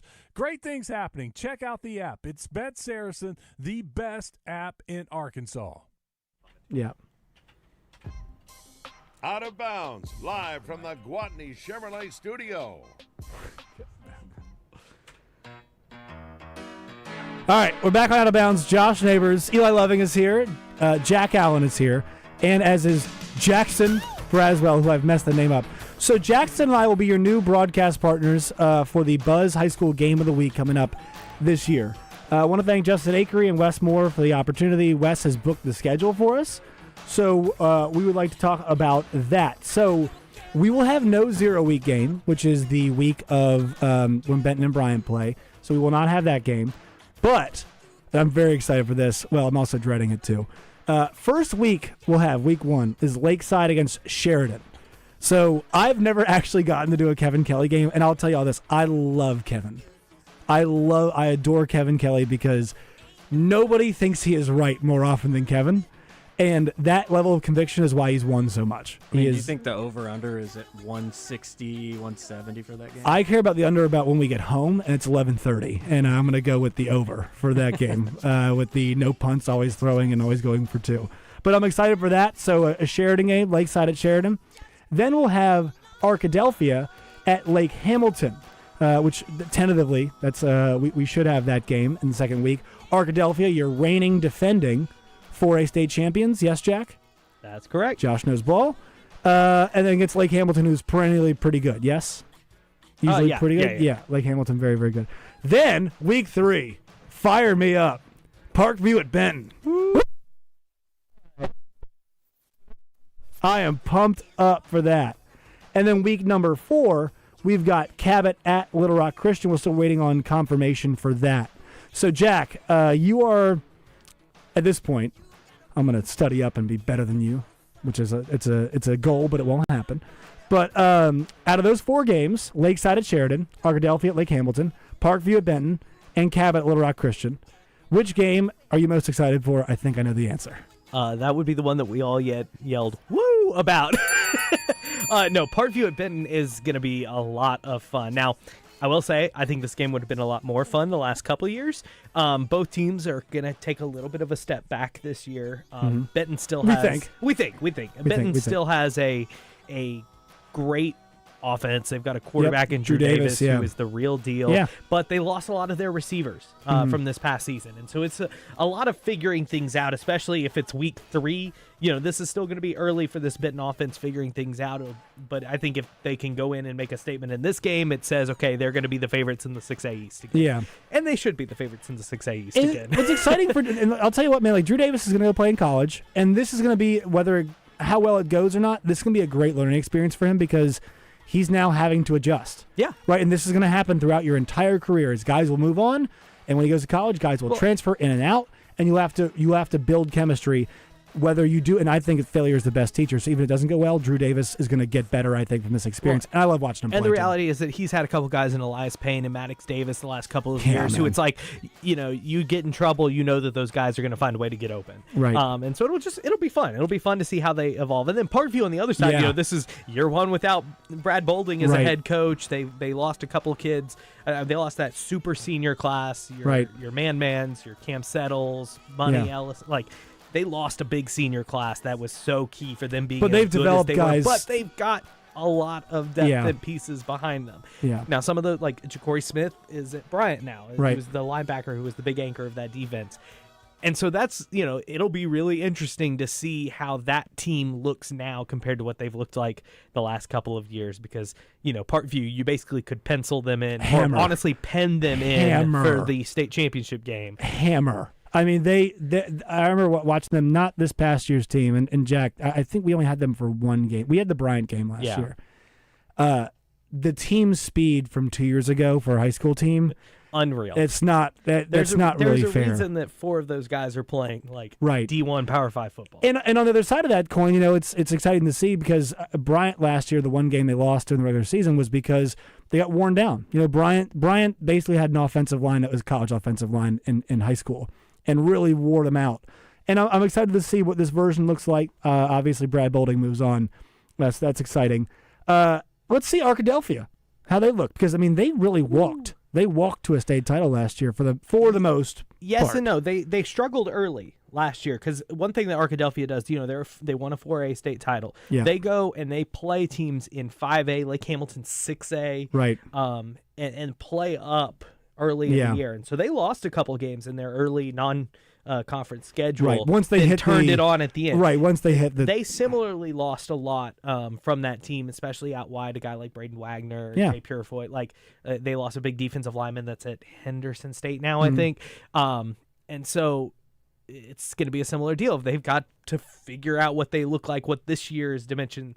But they bring back a quarterback, Bryson McCoy, who was unreal as a sophomore. Great and trigger now, man. Just because there's it's like to use the pro example, Jared Goff is just what you want, like trigger man, right? Yeah. Just our offense is built to get the ball everywhere, and he did. And let's see if they can recreate that again. And let's see what it looks like if he doesn't necessarily have quite the weapons that he did a year ago. But scheme obviously matters a whole lot. And then this is also a fun battle of schemes because Hamilton is a team that's going to try to ground and pound and run you into the ground. And Arkadelphia is going to sling it all over the field. Also heard an interesting concept from Kevin Kelly that he mentioned. He's probably said it before. I hadn't heard it. and I liked it a lot. He said, for every 100 yards your team gains, you should be scoring 10 points. At least that's how he sees his teams. In Kevin's mind, obviously, this is where we talked about earlier when you teach people, everybody's mind processes stuff differently. I love the fact that Kevin sees it that way. Like, I don't necessarily agree in high school that should be the case, but but he knows better than me, and he's got the track record to prove it better than me. But I love ideas like that. That the way that your production the way it should manifest itself on the scoreboard, and obviously it's your number 2 for him. And Jack, I'd like to know what you think about, like, what do you think the biggest difference will be? Because building programs is taking time, and I think Kevin really enjoys the challenge here of having to build. He's building this thing. Well, and like Petrino, there is something to be said about a second year in a kind of revolutionary offensive system. Right. Whenever you're doing something that's so new, and especially for Sheridan, this is something that's so new compared to what they've done before, that year 2, you just feel like there's going to be that natural next step. Yep. I do think, they've got to grow in the offensive line. They've got to grow on defense. And that Lakeside test will be interesting. Last year, that was a game that was 56-27. And when I remembered it in my head, I remembered it as being like 80-60. It was just, I just remember there was touchdown in Right. the game. Lakeside is a team that went to the semifinals last year and lost an absolute heartbreaker to Farmington. That was a devastating end for Coach Rock's team. But I think that we learn a lot about that Sheridan team week 1 because, so much with Kevin Kelly and the way that he does things is you got to stop teams occasionally. It's funny. Otherwise it can snowball. So I asked Kevin, and I said, Kevin, how long have you been, and this is before our show, I said, Kevin, how long have you been coaching for? He said, 30 years. I said, how many times has your defense been better than your offense? He goes, 2. Yeah. This is a man. He has got an idea of how his teams are supposed to play. And I said, well, how much of that is a function of how you play on offense? He goes, it's a lot. And I was like, but I appreciate that about him. So I'm fired up. And here's the thing, guys, and folks, guys and gals out there. We're not trying to recreate what RJ and Kyle did. Those guys, I'm not from here. Jackson, you are, so you have more knowledge than I. I'm not going to try and recreate that. I will promise you this, though, that we will have a prepared, fun broadcast on Friday nights because I really love going to those games. It allowed me to meet Jack. I have a very positive association with high school football. I love listening to Randy on the way home. And, there's something special about high school football in a state like this. And so all that we hope, Jackson, as a broadcast team, is that you all feel that special when you guys listen to us. It'll be different. I'm more of a fun vibes person. Might go after the officials a bit more than most play-by-play broadcasters will. But you know what? You're going to have a good time when you listen on Friday nights. And I promise if your team is playing, we will do our best to make sure you have a really great experience listening to the games. Yeah, and Josh has already promised that he's going to get more names correct than he did mine today. Oh, yep. no. Yeah. So, off to a bad start, Josh. Parents are already rolling their eyes being like, oh, no. Our kid's name's going to be wrong. No, Billy I will. Bob is Yeah. number 42. It's like our son's name is John. Called him Billy Bob. What the hell? But I'm looking forward to it as well. It's been a few years since I've had the headset on and been in that high school football atmosphere. And you're right, there is something special about Arkansas high school football. I grew up listening to the Sonic Blast on. Yeah, and just can't wait to be a part of that and get to see some good footballs. Yeah, man, we're fired up to do it. Jackson and I will be your broadcast team this year in 2025 at the Buzz High School Game of the Week. Once again, your first 4 games starting in Week 1 are Lakeside at Sheridan, Arkadelphia at Lake Hamilton, Parkview at Benton, and then Cabot at Little Rock Christian. All right, we'll step aside. When we come back, we'll read more of your texts on the D3 Auto Sales text line, 501-661-1037, and your calls as well at that same number. Folks, we're going to get back to Arkansas football because this is what you guys want to talk about. And this has been the major talking points all offseason about, hey, Pittman year 6, is this the right direction? It feels great to have Petrino back, but where is the program headed as a whole? All of that and much more coming up. Out of Bounds. Don't go anywhere. Hey, this is Mitch at Red River Ram Dodge Chrysler Jeep. I saw an ad the other day, and I thought, no wonder people don't trust car dealers. I looked up the discount they were offering that was $20,000 off, only to find out they put a $12,000 to $15,000 lift kit on this truck, marked it up $38,000, and then said they're taking $20,000 off. Make that make sense in somebody's head. Folks, come check us out. RedRiverRam.com, see why we're Arkansas's #1 Ram dealer, or make that beautiful drive right here to Heber Springs. It's Justin Aker for CertaPro Painters, and it is summertime. If you're looking for a project to be done at your house, then get them on board now. You can sign up for your free estimate, and you can get your project scheduled as well at CertaPro.com. That's Certa with a C. I've had painters work in the past, and you don't get the kind of experience you get with CertaPro, where they're going to clean up after themselves, leave you with a great paint job, and they're going to do it all at an affordable price. For your home, for your business, CertaPro is the answer. Each CertaPro Painters business is independently owned and operated. So get them on your project now, again, at CertaPro.com. This is the Pigskin Preacher, bringing you the word. Restaurateur extraordinaire Keith McNally's memoir, I Regret Almost Everything, is a fascinating look at a success in an incredibly difficult medium. His beloved restaurant Odeon, which now belongs to his ex-wife, was his favorite because it was a place for, quote, T-shirts and tuxedos. For everyone, in other words. What a marvelous goal. To be a place where all are welcomed and appreciated. That's what we've been striving for at the Pinnacle Church of Christ. Stop by and register at your nearest Doublebee's for your chance to win a new Bad Boy 550 four-wheel drive side-by-side, purchased from the Bad Boy Superstore in Searcy. This Bad Boy Wonder vehicle will be given away on a special broadcast of Drive Time Sports on October the 8th. You do not have to be present to win. Doublebee's. It's where you gas it, grab it, and go. That's Doublebee's. With Oaklawn Sports, the action never stops and the season is never over. It's now easier than ever to wager on your favorite sports all year long.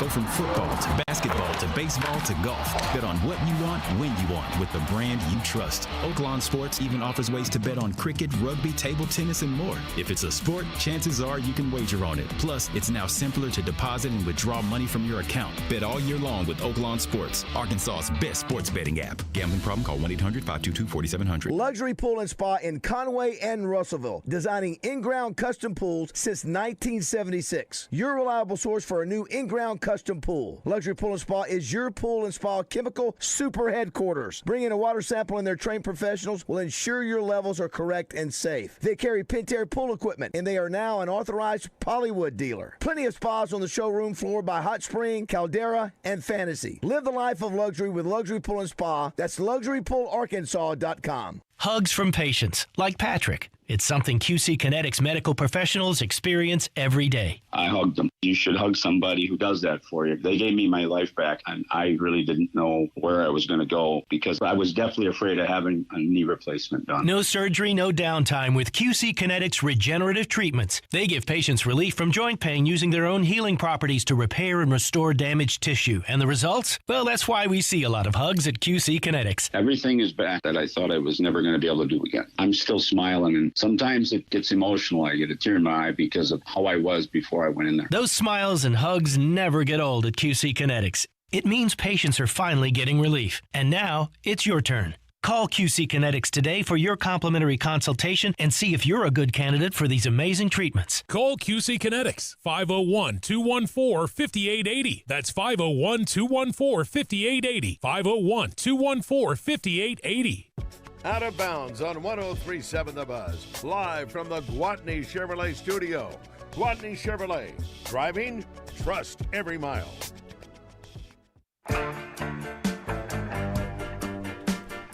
Back here on Out of Bounds on a Wednesday. Josh Neighbors, Eli Loving, Jack Allen, and Jackson Braswell getting that stuff right. 501-661-1037. Someone asks, what about Mills? That's a Jack Allen question. What about Mills, Jack Allen? Look, Mills has, we talk about young quarterbacks taking the next step. Eli Moody is the kid over there at Mills. I think they're going to be really good again this year. They made a run deep into the playoffs last year. I want to say semifinals with a freshman quarterback, and you have to think year two, that's the next evolution. And so I'm excited. They're going to be a fun team to watch. Cortez Lee's always got something cooking over there. Well said. Well said. I am. I have to dive into my Hootens. I really need to dive into the Hootens to get my entire prep going, which is exciting. It's that time of year. Is Phil Steele? Phil Steele's got to be out. Yeah. Right? Oh yeah. It's been out for a while. I haven't now. gotten my Phil Steele yet either. I need to get on top of that. I got to start looking through my Dave Campbell's, getting my Texas Oh, high Dave school football, Campbell! you know? Yes, baby. The number of people you and I know who used to work for Dave Campbell. I mean, I think we probably could list the entire staff. Namely, my guy Shahan Jayaraj over at CBS Sports. He is the man. All right, 501-661-1037. We'll take your calls and your texts. Also, our live fan feedback. Somebody called to let me know to check that. Brought to you by Gwatney Chevrolet. We're also in the Gwatney Chevrolet studio. Somebody says, sorry, but Arkadelphia did not walk to a state title last year in the playoffs. They were getting beat pretty good by Pottsville, and it amounted to comeback to win 29-28. Yeah, I meant more. They got in the roll, right? They won. When was the last loss they had? Was it September? Like week 3. Yeah. So I mean, they got on a roll, is what I meant once they hit the conference portion of their schedule. We're gonna hit some more Arkansas stuff here once we hit the top of the hour. One story I do want to mention: John Mateer, the gambling thing, right? So this is a story because the Oklahoma quarterback, John Mateer, did not. Well, here's the reason why he got in some heat. He did not make his Venmo private. So people went back to his freshman year of college and looked at some of the transactions and thought some of them to be a bit fishy. And he denied it. There was no investigation or anything. He made a statement about it saying it's somewhere, jokes, whatever. Listen. I'm not judging anybody when it comes to the sports betting thing, all right? To all the young athletes out there, make your Venmo private, not just for these interactions, but plenty of other ones too, all right? I have had significant others check my Venmo and be like, who's she? Why is she on there? All right, so I'm saving you some grief in both your personal. Well, who was she? Who was she? Many are asking. Yeah. Many want to know who is she. People want to know. Many inquiring minds want to know. Venmo is the best social media. Like is. Everybody, like it's slept on. It's if you want some good, like what they talk about where your heart is, where your money is, that's where your heart is. Go to Venmo and you'll find out what people really care about. Yeah, I'm sorry. I'm reading about the back door. Let's see about codes. The code we were given today did not work as much. What we got for you visiting folks. Let's see. I'm checking our D3 Auto Sales text line. Somebody says, "What about Arkadelphia?" We just mentioned them pretty heavily. Tyler in Cabot wants to know. Haven't heard a lot about the RBs this year for the Hogs. What does the backfield look like this year? Well, we did discuss a little bit of Braylon Russell earlier in the show. And then I think we might have the clip from Petrino about it's Mike Washington, yes. Correct? So he compared him to Niall Davis, and I don't know if we have that clip from earlier today. We don't. So he compared him to Niall Davis. I understand the sentiment. Jack, what have you observed as somebody who's gone and seen them practice in person? Well, I mean, he definitely, in the same sense that like Jaquindon Jackson last year looked like a good combination of speed and size, like I get that same vibe with Mike Washington. He looks a little faster than Jaquindon. He also, I think, everything that we've heard about him in the weight room says that he's going to be a lot more firm and like strong than what we saw with Jaquindon last year. Like every single time that someone talks about Mike, you see their eyes get big and they're like, oh, I'm an offensive lineman and he was lifting with me the other day. You know, he won the most points out of anybody this summer in terms of like competition points in the weight room this summer. Right. And so he's the real deal from everything that we heard. I'll say that he's the real deal according to everything that we've heard. Now we don't get to see a lot of that until week 1, but if what they're saying is true, could be good. Could be a big year. Could be a big year. Well, and we talked about that too. You know, my thesis on the offense has been the best way to handle the year will be really try to play the Commander style of last year. Possess the ball, and then your defense needs to be try to get after it and try to force turnovers. Get 1 or 2 stops. Win the turnover battle and win time of possession. Those could be 2 things that could see Arkansas have a successful year. What, in your opinion, qualifies as a successful year? Your mileage might vary. Love to know that. 501-661-1037. Also, we want to know, hour number 3, what's the SEC road trip for football that you have not taken that you would love to take? Time of year, night game, day game, tailgate scenario? Give us all of that in hour number 3. It's Out of Bounds. We'll be right back. Hey, it's Craig O'Neill, looking forward again to a school year of reading stories to kids and getting me all over the state of Arkansas to schools everywhere. My GV80, Jenny from Genesis of Conway. And they've got a great story, a huge selection of pre-owned trade-ins, low mileage, terrific low prices, and top of the line. It's a story with a happy ending for you at Genesis of Conway. The future of luxury today. Floyd Seafood on Keel Avenue in Sherwood is having a massive summer store-wide sale. Save up to 30% off everything in the store. Limited quantities, bring your ice chests. Floyd'sMeatandSeafood.com. 30% off store-wide at Floyd Seafood. I'm Dr. Lowry Barnes. When it comes to orthopedic care, there's no place like the Orthopedic and Spine Hospital at UAMS Health. We built this hospital just for you. With state-of-the-art surgical suites, advanced technology, and the state's largest group of fellowship-trained orthopedic surgeons. It's the best place in Arkansas to get you moving again. And if you need urgent orthopedic care, UAMS Ortho Now is right here for you at the Orthopedic and Spine Hospital at UAMS Health, where motion lives and service leads. The countdown is on. 17 days until Razorbacks football. On your home for the Hogs in Central Arkansas. 103.7 The Buzz.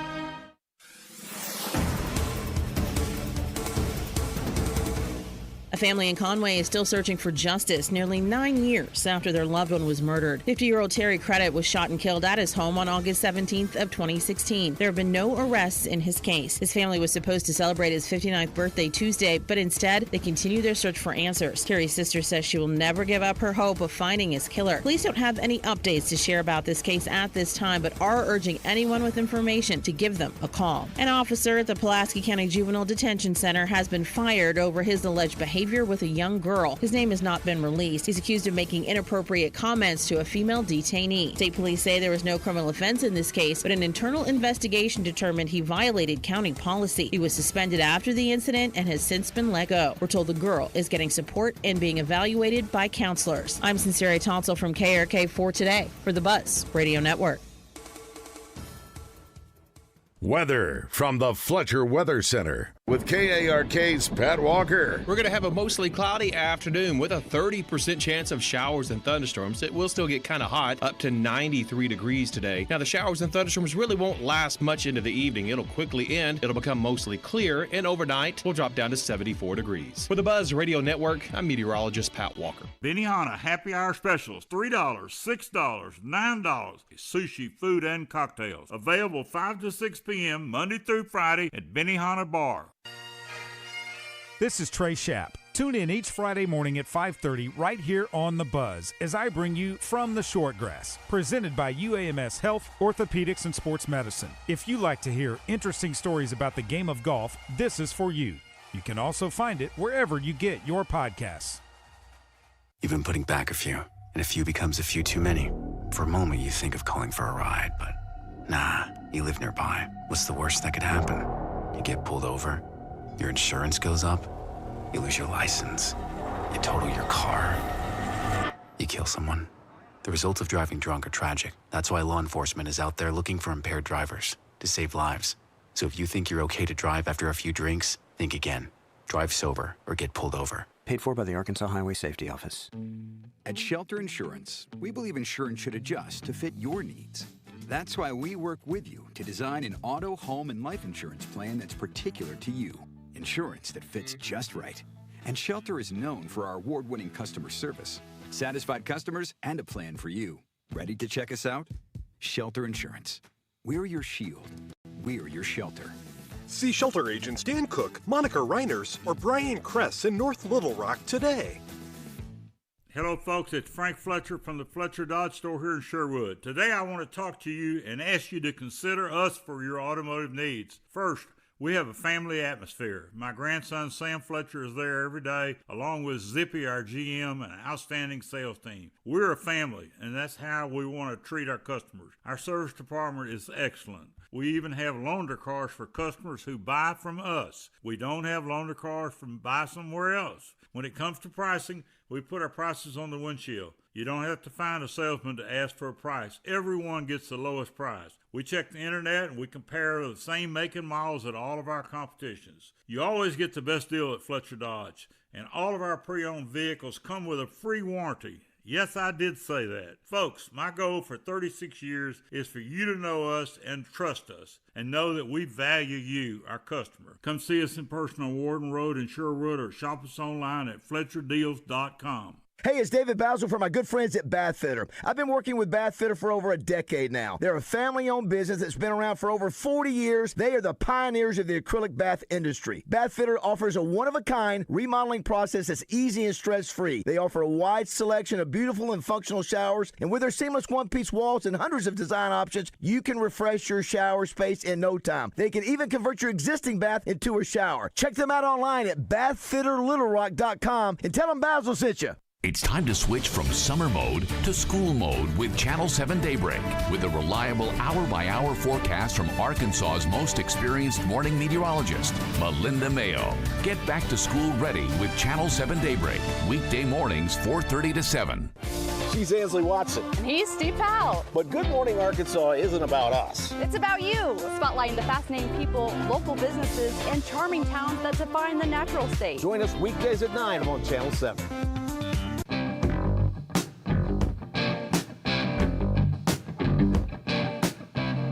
We're brought to you today by GNC. Hope I'm not interrupting your workout routine, but the GNC Live Well sale is going on right now. Buy one, get one, 50% off everything in the store and at GNC.com. That's right, everything. Protein, pre-workout, creatine, vitamins, supplements, and so much more. Go for it all and don't miss out. At GNC, nutrition isn't just the department, it's the whole freaking store. You got goals, GNC has results. Visit your local GNC store or go to GNC.com. Your fantasy draft is here. The Smack Talk is starting, and this season, ESPN Bet is giving you more ways to ride with your squad. Introducing ESPN Bet Fan Center, where you can instantly link and bet on your fantasy teams right in the ESPN Bet app. An enhanced sports betting experience only from ESPN Bet, the sports book for sports fans. Download the app today. Must be 21 plus. Gambling problem? Call 1-800-GAMBLER. In New York, call 877-8-HOPE-NY or text HOPE-NY 467-369. Live from the Gwatney Chevrolet studio, this is Out of Bounds with Wes Moore and Joe Franklin on 103.7 The Buzz. 2 down, 1 to go. Out of Bounds here on a Wednesday. Josh Neighbors, Eli Loving, who we'll get to here in a second. Great musician. One of my favorites. Yeah. You guys speak into it. Speak into it.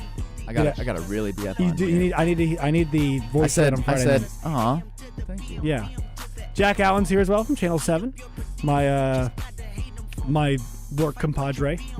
And also my new work compadre, Jackson Braswell, is here. He and I will be calling games on The Buzz every Friday night starting in week number 1. Great to have you here today. I know you. Thank you for being here. I know you got 2 kids at home. Yeah. Right? And you're dealing with some stuff too. So I'm thank you for being here. Yeah, of course. Yeah. Also a full-time job. Yeah, that's right. I forgot about that part. Yeah.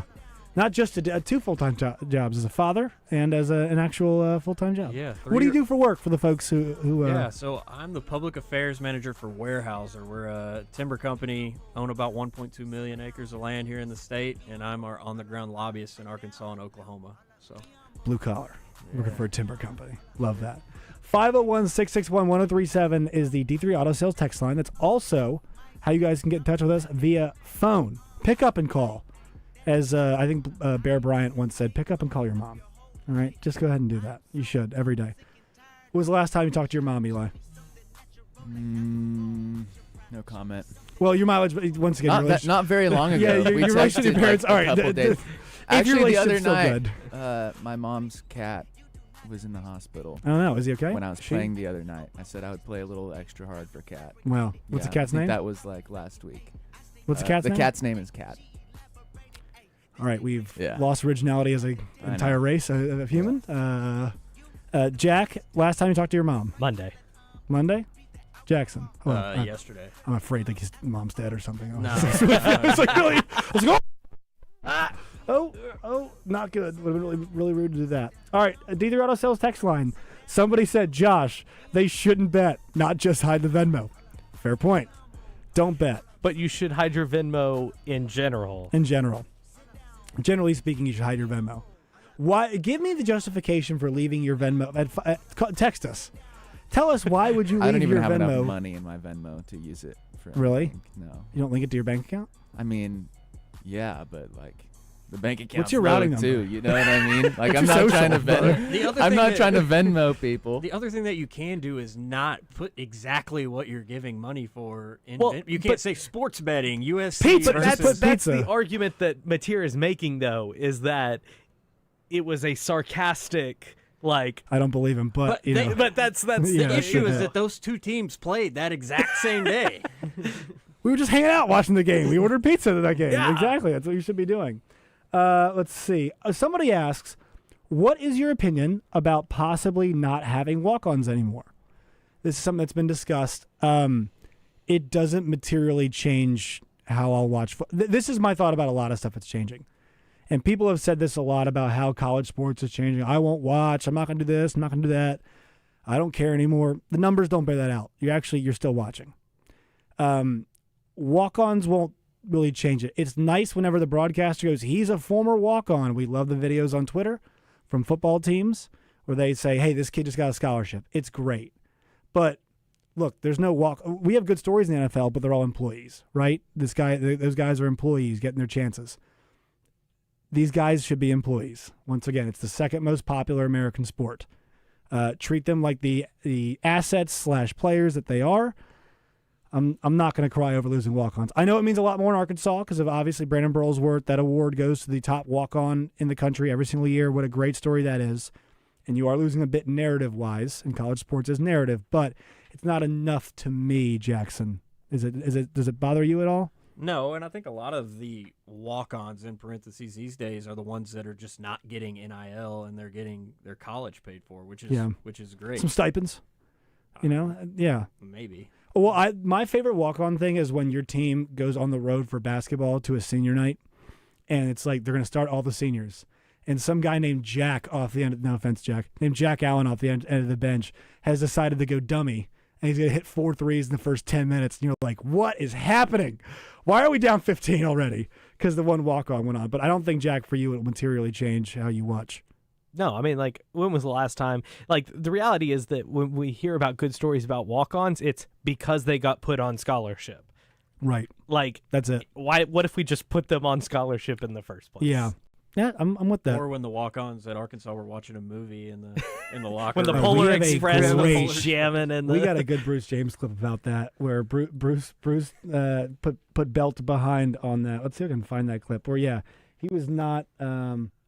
Oh, yeah, here we go. This is Bruce James, former Arkansas All-American, talking about that situation. You cannot tell me that kids should have telephones and using them at halftime in the SEC dressing room. You cannot tell me that you got a TV on and you got players that you recruited back there watching a movie and you're getting your ass kicked in Fayetteville. Yes. That's my State Farm agent right there, Bruce James. Actually, love that guy. I miss Bruce. I'm excited to have him back for football season on Morning Mayhem every year. Have you met Bruce? Oh yeah, he does a segment on KTV every Wednesday night. He's the man. Really smart guy. And he's up there in age, but he's still as sharp as a tack. Oh yeah. Yeah. He and Rick Schaefer have gone back and forth a few times. He does our preseason special every year. It's him, Baz, me, and Sully. And it's always funny whenever Baz and Bruce get rolling. Yeah. Because those guys like to talk. They do. You have to admit, Polar Express is a vibe, though. But not when you're not. supposed to be locked Hell, we're down 14. Well, guess what, fellas? Tom Hanks is on. Hey, who decided to turn it to Polar I Express? just turned on Elf. Okay, guys, the Lifetime is on. We The gotta reality is check it was that out. probably already on I'd the like TV. to believe that it wasn't, and they searched through the TV guide. And Well, I They just said wanted we need to a little magic. Well, they were probably gotta be upset. present. They were Good probably point. upset because SEC Network was on, and there were highlights of them getting their tails whipped the first half. And Darnock was like, "Hogs are down big." And they're like, no more No of that. more of that. Give me creepy Tom Hanks. Watching high school football these days is like watching a football movie. One team is moving in slow motion because the other team they're playing is much better. But yeah, that's okay. That's a funny point. That's also college football. Like, I do think it to a certain degree. So this is why, and we talked about this last week on our podcast that Jack and I do, College Countdown with Josh Neighbors, Jackson every Wednesday. The idea of a red zone channel like they have for the NFL for college. And Jack and I, there are numerous reasons why we think it's a bad idea, But the number one is that in the NFL, like the any given Sunday thing is true. A team that's got two. I mean, we saw it a few years ago. The Patriots cost themselves the number one pick in the draft. Actually, moved back 3 picks in every round because they were like, we're fighting our tails off this week. I think it might have been Buffalo or Miami. They were playing, and like anything can happen any given week because the talent is much more even. Jack and I like the idea of a college red zone because it might expose you to other close games. Georgia Southern's battling at App State in a tight one. Pick your favorite small conference where games are tighter. But across the board, like we get a lot of blowouts, and you get some good games. Don't get me wrong, but also the TV windows in the NFL are set up for there's just 2 of them. In college, you've got 11 a.m., 2:30, 5 to 7 range, right? 8 p.m. and 11 p.m. You need to have the NCAA tournament set up where you got the multiple crews coming in and out to manage a schedule like that. I think the rise in sports gambling is what makes a college football red zone applicable because somebody might be sweating the over in that App State Georgia State game. I agree with that, but don't we think the number one driver of NFL red zone still is currently fantasy football? Absolutely. And there is not a lot of college fantasy football happening. I actually used to be in a college fantasy football league, but there's not a lot of that now these days. And so I think you lose that as a driver. Also, and we talked about this again, Jack, last week, but like Scott Hansen is a pretty singular talent. I mean, you look what Eric Casillas does on the red zone for DirecTV, and I'm not sure if it's still around anymore. But his job was primarily to drive you to a certain game, right? So, hey, this is on DirecTV channel number 412 if you want to check out Saints versus Titans. That's kind of the way he did it. Scott Hansen's version was like, and it's not true anymore, but 7 hours of commercial-free football, which now they've added commercials, so it's not really but the funny part was whenever Verizon ad would pop up, he goes, "Oh, nope, can't get us there. We go to Minnesota now," right? And much less produced. Yes. Yeah. And it's more on the fly. And I will say, like, those producers, Jack, you work in television, man. I mean, speak to this. How hard would it be to produce that and make it seem as seamless as they do? Yeah. Well, it's just the technology, number one, that it requires is unreal. But then to be able to be focused on that many games at once and to be in someone's ear and say, this is where we're going, and this is the coordination to have your directors on the same page. That's the other reason why I don't think it would work in college is because there's too many games. Like either you limit the number of games, and so, you're only doing SEC or whatever's on like terrestrial television. Right. Or you expand the whole thing, at which point I don't think you have the technology to switch between that many games. Yeah, and this is the problem too if ESPN poses this, but ESPN, like NBC and CBS are not going to let you are use not their going to games. hand over the rights to their games. So like you can only do probably ESPN games. Right, so if you get a big 2:30 game on CBS Big Ten, like they're not going to be able to flip to that game, and so I think to me that's kind of a knock. We love the idea, but to me, YouTube TV has perfected the best version of this with the quad box. Just put 4 games on that you want to watch, and then toggle between them, and replace one that you don't want with a game that you do want. You could argue maybe it hurts the NFL, but there's something about red zone because like. You just don't. If your team's not playing, red zone's perfect, right? But the thing about college is there are more games that impact your team, right? So you want to watch a division race, a conference race, you'll put those games on. Bless you, by the way. A sneeze from Eli's wife, Mac. Her contribution to the show today. I think she's playing Candy Crush, actually. Also, I feel really bad. So Mac works at Sauced, one of our great friends and partners, Kevin Case over there. Because I screwed up her name last time and called her Mackenzie, she is now getting called Mackenzie at Sauced. Yeah, that is her new nickname. That is a total snafu by Josh. I'm not infallible, turns out. Which don't think anyone was concerned about that. Josh. I am. I'm trying to be infallible. Yeah. We all strive for perfection, right? We all come up way short. Isn't that right, Jason Braswell over there? Jacob Braswell, yeah. All right, so some of these texts from the D3 Auto Sales text line. So we're asking right now, what is the SEC road trip that you have not made for football that you want to make? So someone writes in, it's Zach in Palestine. He writes in, is that right, Palestine? Is that not Palestine? Okay. I want to make sure that they don't. Palestine. It's Palestine? Yeah. Palestine? Okay. Every place pronounces their stuff different. Night game in Baton Rouge. Let's see. Been to a 2:30 game, but want to experience a night game. Also a night game in Bryant-Denny. Dixieland Delight video looks amazing. So Jack, who grew up as an LSU fan, says hands down, thumbs down to that. Yeah, my experience at Bryant-Denny was very underwhelming. I went for like a top 5 LSU Alabama game, expecting it to be a raucous atmosphere, super loud, couldn't hear, and it was very underwhelming. Now, LSU was also very underwhelming. That was the Leonard Fournette season where he comes in, averaging like 300 yards a game and then runs for like -5 yards. So it was frustrating on a personal front from that, but I was not impressed with the atmosphere. I was not that impressed with Tuscaloosa as a whole. So I just Bryant-Denny just feels a little bit more pro kind of atmosphere, than some of the more college atmospheres that I've. So been what's in. one you haven't done that you want to do? Florida.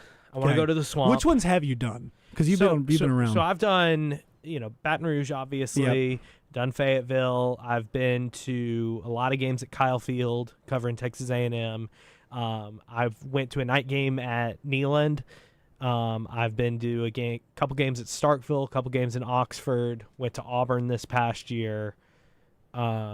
So I haven't really done the SEC East is the blind spot. So I'm missing South Carolina, Florida, Kentucky, Missouri.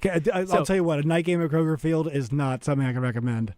I did not have a great experience at Kroger Field in Lexington, Kentucky. It was not the most fun trip I've made before. Yeah, so I'd say out of those two, like going to a game at the Swamp, doing the whole "we won't back down" thing, seems like a lot of fun. Yeah, and then South Carolina, that intro, the night game, and I have never had as much FOMO as I did watching when Darude was in Columbia for that South Carolina Kentucky game for the intro, right? As they did Sandstorm with Darude there. Yeah, electric. Oh, so I'll go to Eli on this because Eli, moderately sports fan. Yes, you went to the Air Force Academy, I did, which one of the best backdrops of any school anywhere. So I'm like learning. Like I was always, my head was in the Mountain West Conference. Right. So you were like, man, Fort Collins sounds great on me. Yeah. Laramie, can't wait to go. Right. So if you had to pick Laramie. one, if you had to pick one, do you have any idea what you'd want to do? I would do South Carolina. Yeah, South Carolina's pretty cool. Yeah. And my standards are high. I've heard the weather's great this time of year there. Well, it's a pit of hell right now.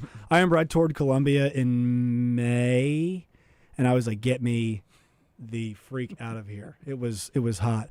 My standards are high because I grew up going to Virginia Tech games.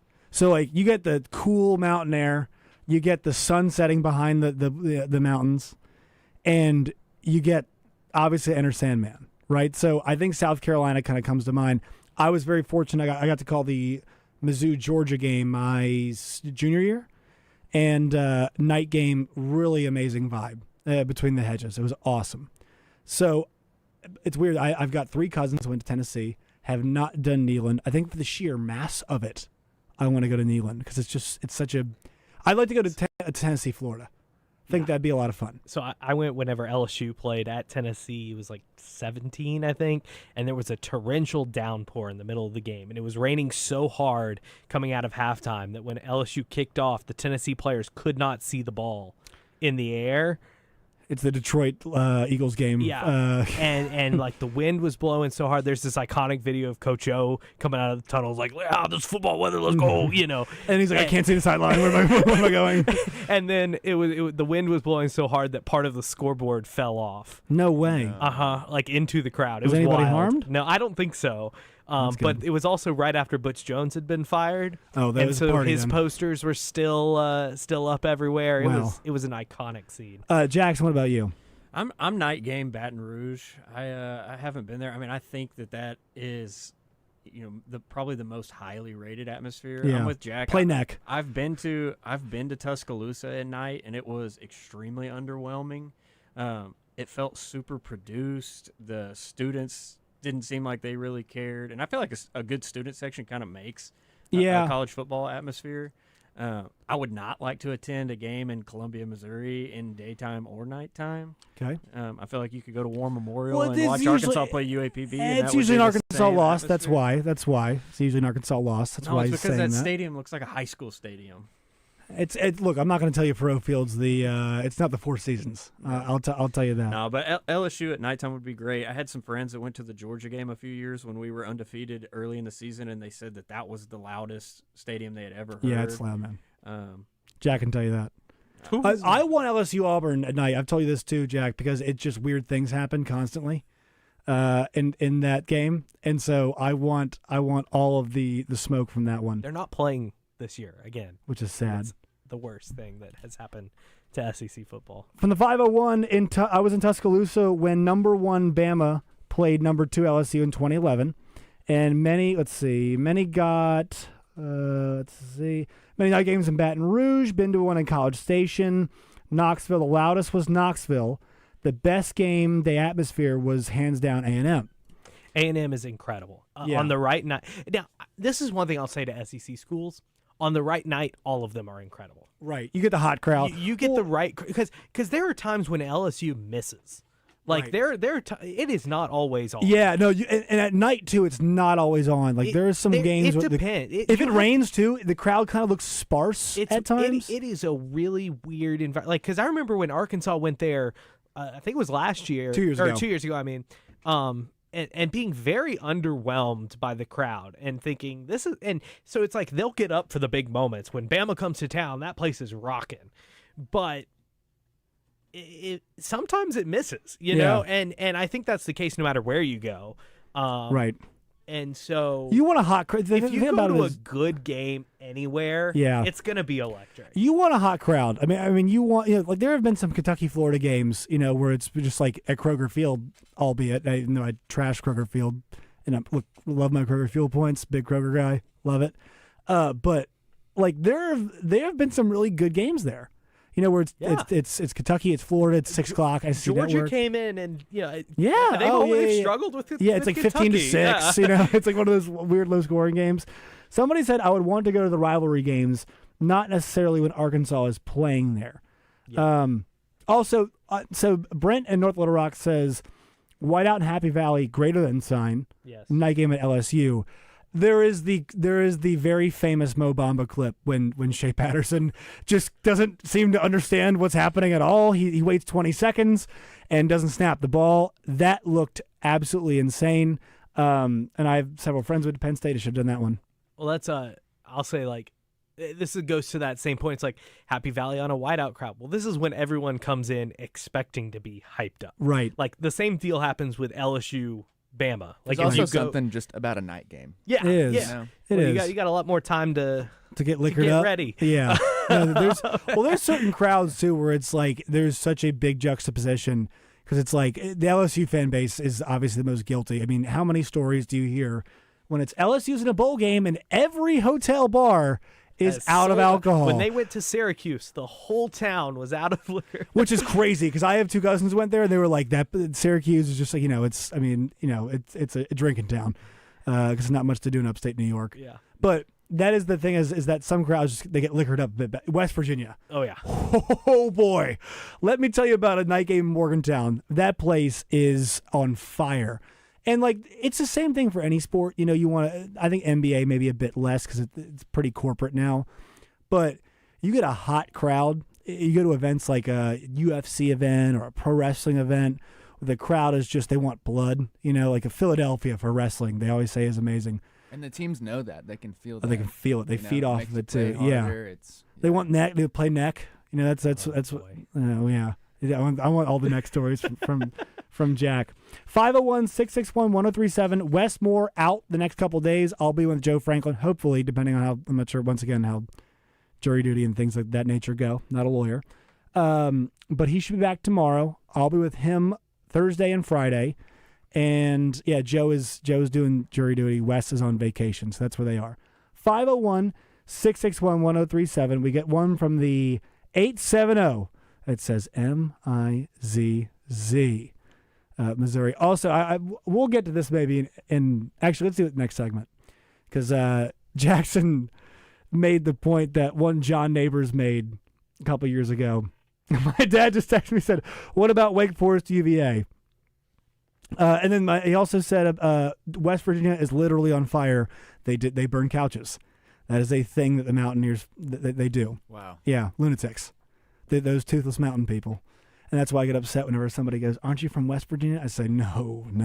Don't get me confused with those. Nah, West Virginia is fine. Oh. It's beautiful. The Greenbrier, beautiful place, great golf course. But Jackson said this to me in one of the breaks. He's like, "Why can't Arkansas be better than Missouri?" I'm going to go full circle. We're going to finish up with some more Petrino audio and talk about why is Arkansas not better than Missouri? No, we'll get more to what Petrino said. Got to hit the wide receivers. We can't play all 3 minutes of the clip that we have. We're going to hit on some tight ends. We're going to hit on some wide receivers. And also, Eli can tell us about where he's going to be playing next. Great show at Tavern Round the Bend. Thank you. You're going back there when? September 26th. September 26th. And guys, I cannot recommend this enough. Eli is a fantastic artist. He is he is not a sellout. He plays all of his own stuff, and his own stuff is good. He is a gifted songwriter. He is a gifted guitarist, and he is a gifted vocalist. So Eli Loving, find him on Spotify. Where else can the folks find you really fast? Spotify, YouTube, Apple Music, wherever you get your music. There you go. We'll be right back. It's Out of Bounds. Get in the conversation with live fan feedback at 1037thebuzz.com. Presented on Out of Bounds by Gwatney Chevrolet in Jacksonville.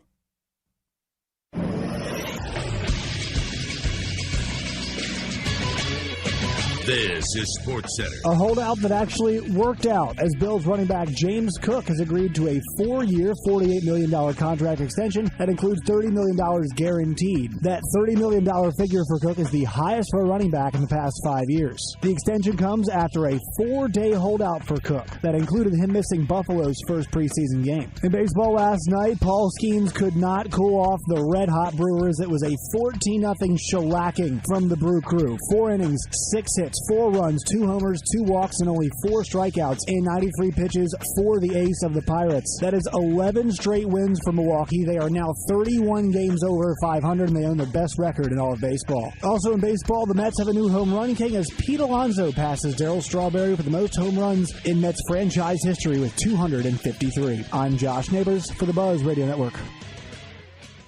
Pickup Truck Accessory Warehouse presents Match Game on Morning Mayhem. Listen for your chance to play their version of the classic TV game show. Brought to you by Pickup Truck Accessory Warehouse, Arkansas's truck accessory headquarters for over 30 years. Call 501-568-0040 today or click online at arkansastruck.com. Looking to upgrade your home without breaking the bank? Go to the Warehouse, 2011 North 2nd Street in Cabot, Arkansas's trusted source for quality flooring, including SPC vinyl waterproof flooring starting at $139 a square foot, tile starting at 59 cents a square foot, next-gen waterproof hardwood, and many other building materials at unbeatable prices. Contractor, home builder, or DIYer, we've got what you need in stock and ready to go. Go see the Flooring King, the Warehouse at Natural State Wholesale, building better naturally.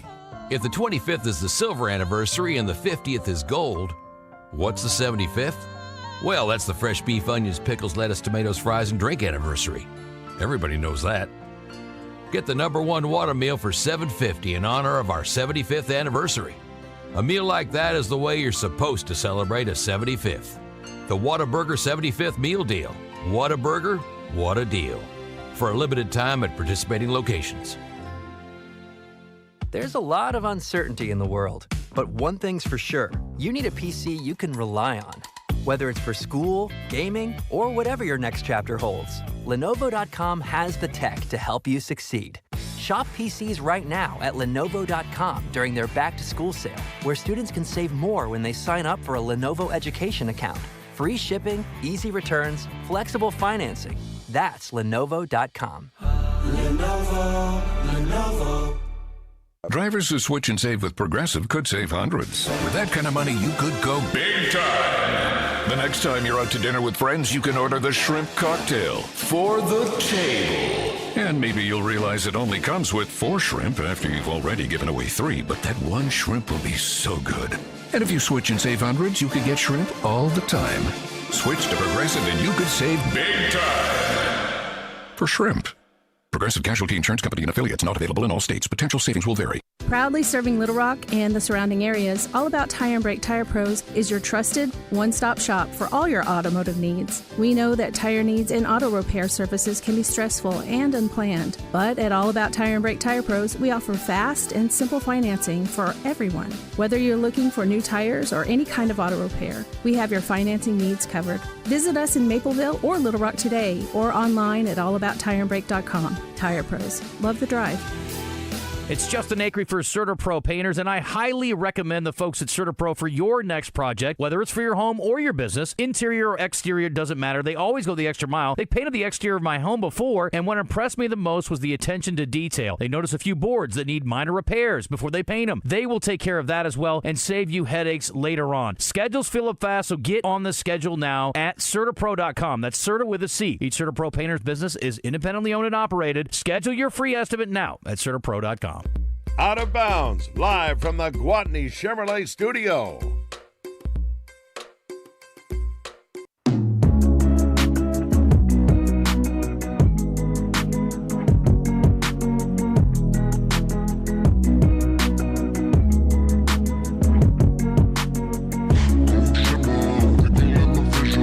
Some Glass Animals coming back.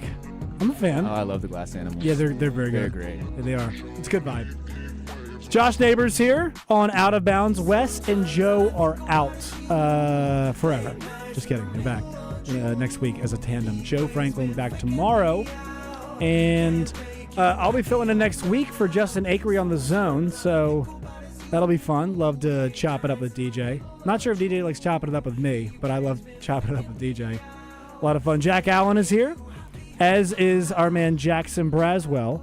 Who he and I will be calling high school football games on the Buzz coming up. And then we'll bring in Randy Rainwater in the final segment, I hope, because I always love to see the legend Double R talk about whatever. They'll probably talk about the Petrino audio that we've got here. Which, speaking of, I have to switch back.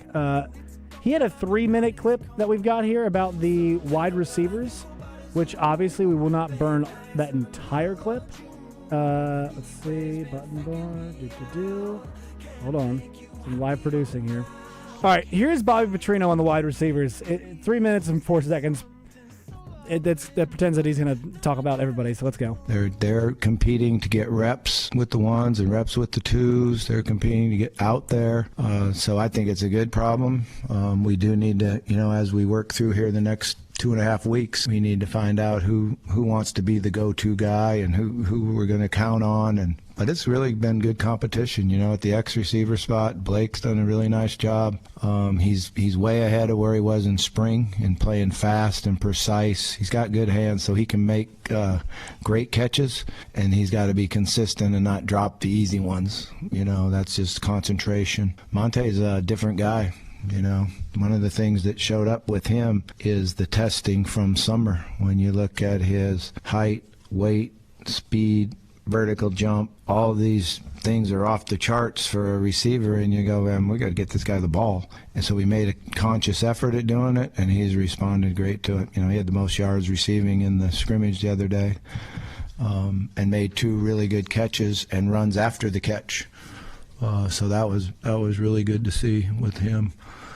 At the Z spot, C.J. Brown has been doing a really good job. He's playing both outside and inside, and that helps us a lot because his experience, he understands the offense better than anybody out there. When you run the GPS and everyone sprints as hard as they can, C.J.'s faster than any of them. So he caught a really nice post route yesterday morning for a touchdown, which was great to see. But he also has such quick feet that he's good inside. And like I said, he knows the offense better. Sharp's had some good days, and I want him to play faster than he's been playing. He relies a little bit too much on his quickness, and unfortunately holding is interpreted different ways, and he's got to be able to come off the ball and go, not just sit there and dance around, or he's going to get held, and they're not going to call it. That's just how it is. That's the nature of the position that he's in that slot receiver. I haven't seen a lot of Shanks. I wish we would, but he's had a little nicked up, and he was out there today full speed for the whole practice, which was good to see. So, still learning about him. Cross has done a really nice job. He's so strong in the lower body, and he's improved his strength. He's made a lot of catches and a lot of runs after the catch. You know, his challenge is to really know the playbook and not make a mental error. And when he can do that, then he's going to be in there making plays for us. Jay Brown is the fastest guy out there. He just keeps getting better with the understanding and his quickness and going. Our big freshman has got unbelievable talent. You know, he's got to learn the style of the SEC and know how to go full speed every play. But that'll come with maturity. He's a competitive guy, and he's shown the talent to make a lot of plays for us. He just hasn't quite learned that I have to go full speed every single play and go. Yeah, Jack, I'll let you take that one.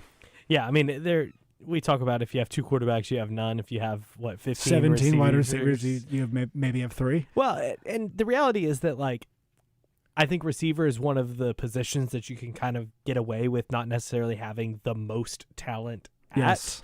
I think that's an area where if you have a guy who's a little undersized and has a lot of speed, you can find a way to integrate him and make him useful. One thing that was funny that Petrino talked about in another clip was talking about Monte Harrison. You know, he's 30 years old, and they said they wanted to kind of thin him down and get him a little bit faster. Yep. And so that was the goal. And then they realized, he can't lose any more weight. He's just shredded. built that strong and built that way. And so they said, we're going to lean into who he is as a player. And so that's one thing that's going to be interesting, is finding how these guys adapt to their roles, what the coaches think they can be versus what they actually are. One thing I do feel about this group is I feel like they're a little bit more diverse in terms of skill set than maybe what we saw a year ago. I guess ostensibly they've got guys who do different things, but you should build your receiving core that way anyway. Yeah. To the Antonio Jordan clip that he mentioned, where he goes, "Our big freshman," where he didn't say his actual name. He goes, "Our big freshman." I liked how he said that he has that competitive spirit. Yeah, well, that's how you have to learn how to play in the SEC, right? Right. You're going to have bad days unless you become one of the LSU wide receivers. You need that. No bad days. Coming in young. Yeah, no, the young guys. The thing about young guys is they're going to test you, and they're going to beat you up. That's the one thing. The best secondaries, and this is why the Seahawks secondary was so good. It's why Ohio State was really good for last year for the most part, is that they challenge you physically, right? And they kind of the same way interior guys break your will. That's what good cornerbacks, good secondaries want to do, is they want to make you feel it every time. And he talked about, I forget who it was, a Cross, talking about getting out of his breaks and getting held and whatnot. That's a physical thing. That is a knowing how to get open thing. And the thing about, and that'll come with time. It comes with time, but you have to learn how. You have to know. I mean, that's the thing about Armstrong was a functional physicality, right? I had a strength coach tell me, he's like, man, sit-ups are great, but what functionally do sit-ups do for you when you play? Curls are nice, the arms look good, but what does that do? You have to have functional strength. And the thing about Andrew Armstrong is, and this is why the guys like Devontae Adams are so good, they are so functional, right? They know, it's just knowing how to get open is such a skill. T.Y. Hilton, Antonio Brown, to use college examples, Jeremiah Smith, Ryan Williams, they're gifted physically, but knowing how to get open is a huge skill. Antonio Brown was wide open forever. And he was fast, but he was never the fastest. And he was a combination of great hands, great route running, understanding of defense. And a big part about Petrino's offense is their route combinations are meant to free people up. Well, and so much of that, and one thing that he's talked about a lot, is that it requires for his receivers to be very precise. Yes. Every yard matters in your route. If you run a route that's 2 yards too far up the field, it clogs up the scheme, and guys don't get as open as they should be. And so that was one thing, day one of practice, that they were really putting a focus on, was making sure that guys were exactly where they needed to be every time. Yeah. And that's going to be a big thing, because like you said, I don't think they necessarily have the group that's going to get themselves open in a way that maybe we saw Andrew Armstrong be able to last year. But if they can schematically do their jobs precisely, you get can it right on the money every time in practice. I can't remember who it was. Memory type. It is, but that's how you build chemistry of the quarterback. I can't remember who it was. It may have been the receivers coach. Basically said it doesn't really matter how tall you are if you're wide open. Yes, that's why I always say it's like Antonio Brown was not tall. He was open. Ask Kevin Kelly about that. Yeah, no, right, totally, man. And so like there's a certain amount where it's like if you've got. That's why I say receiver is one of those positions that you can get away with maybe not necessarily having the pure talent for, Right. because it doesn't matter. It's if why you're Armstrong open, was drafted behind, behind Tesla. It's like Yeah. they'll go for talent more often. But like if I asked anybody last year who's a better pure wide receiver, you'd say Andrew Armstrong. But also, like, I don't know if you remember when Andrew Armstrong came to Arkansas, he was coming from Texas A&M Commerce. Like, it's not like he had this when Tesla came. He was coming from Hillsdale, up in Michigan. Like, they were diamonds in the rough that kind of came out and made an impact once they got here, once they got in the system. And hopefully, that's the hope, is that a kid from Charlotte or a kid from UAB can make that transition. I think there's just too many. It'll come with reps. It's reps, but the thing is, live bullets against SEC teams is so much different because the number of variables you deal with, it heightens. How good is the defense, the front that you're going up against? How well are you blocking? How physical are the guys that are going up against you?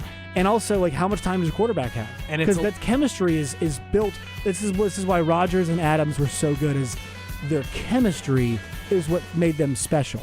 And it's a lot harder to run a precise route when you're getting bumped by an SEC corner Right, off the line. And who hands you to SEC safety. Whose job is to beat the hell out of in you. your tracks. Who hands you to a linebacker who hands you to a safety. Right, running through that. All right, we're going to hit What's Trending. We're going to hit What's Up with Eli up next, and then we're going to hit Double R or Kramer, whoever's going to come in and preview the show. Or Rick Schaefer. Maybe Rick's on the line. Who knows? Coming up next, Out of Bounds. One more segment to go.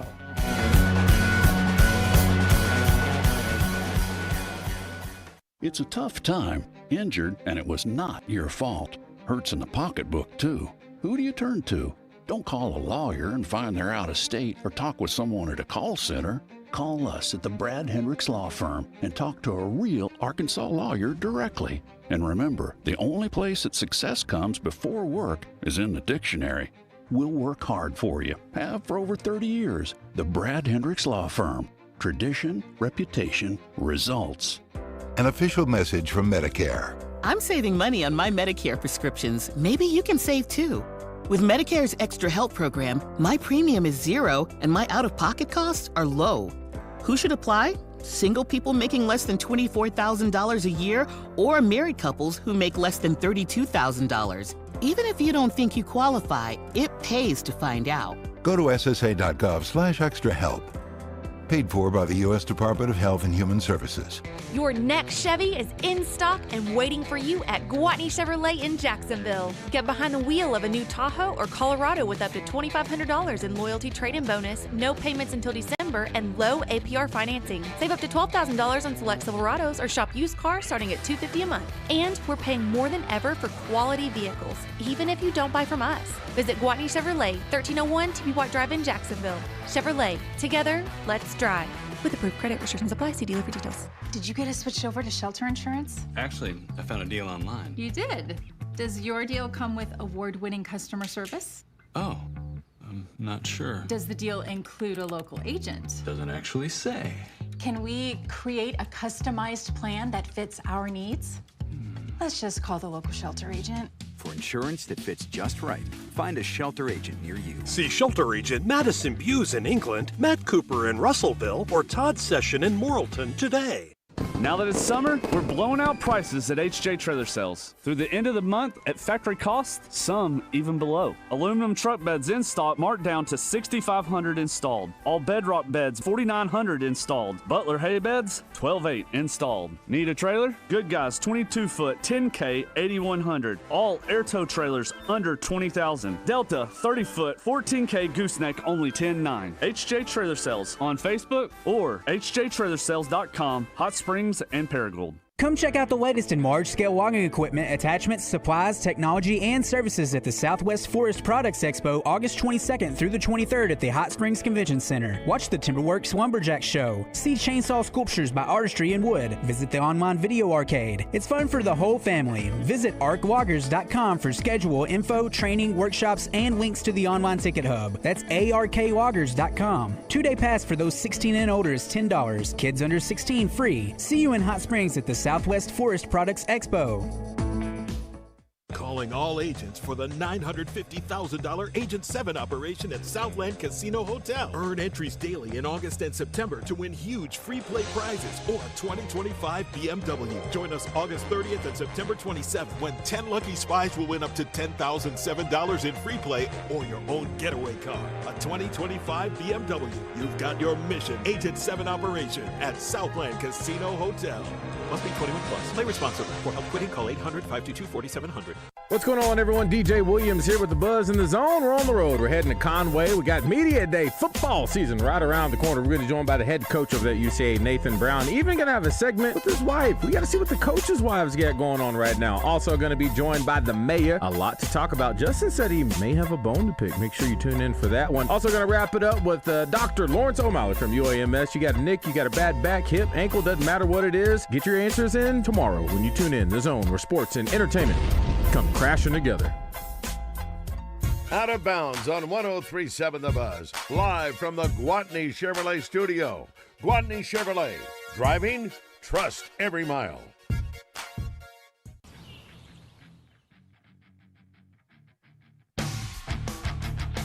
Ocean Avenue. Love this song. Yellow Card. This is a very angsty teen song, which is shocking considering, well, not that Joe and Wes are super old, but I didn't think Yellow Card would be their calling card, if you will. Time for What's Trending. What's Trending in Sports is brought to you by Arkansas's own West Rock Coffee. Join West Rock Coffee, the Razorbacks, and their 1.5 million farmers around the globe. It's fall, so now it's time for your team to stock up on coffee, tea, and water delivered directly to your business. Contact them at westrockcoffee.com or 833-886-JAVA today. All right, Shedeur Sanders injured in Browns practice. He's unlikely to play on Saturday. Oblique injury. Day-to-day is what they listed him. That's a tough one. Yeah, oblique is, yes. That is one of those that can stick around for a while. Big thing here, guys, we were talking about it in the break some, is that you drafted him. Deshaun, you spent a lot of money on, is not going to be around this year. Why not get a look at what he can do for you? They almost have a problem. It's like, I'd like to look at Dylan Gabriel and him, but you're going to carry two quarterbacks on game days. And if you put, I'm not sure what the rules are, but I feel like if you put Dylan Gabriel on the practice squad, you're going to want to, like, somebody might scoop him up. I'm not sure what once again, the rules are, unless you want three active quarterbacks. But, Jack, I'm a big believer they should give Shedeur a chance because we know what Flacco is. He's old. He's actually not terrible, but he's getting old. And his best value, I think, is the leadership that he brings. Well, and it may just be a deal where you wait 1 or 2 weeks until you feel comfortable with Shedeur and where he is with the offense. Like, maybe it's not a week one thing, but, I mean, like you said, if you spend that draft capital on him, you need to know what you have. Yeah. And I don't know exactly functionally how that works when you have two guys that you want to know what you have.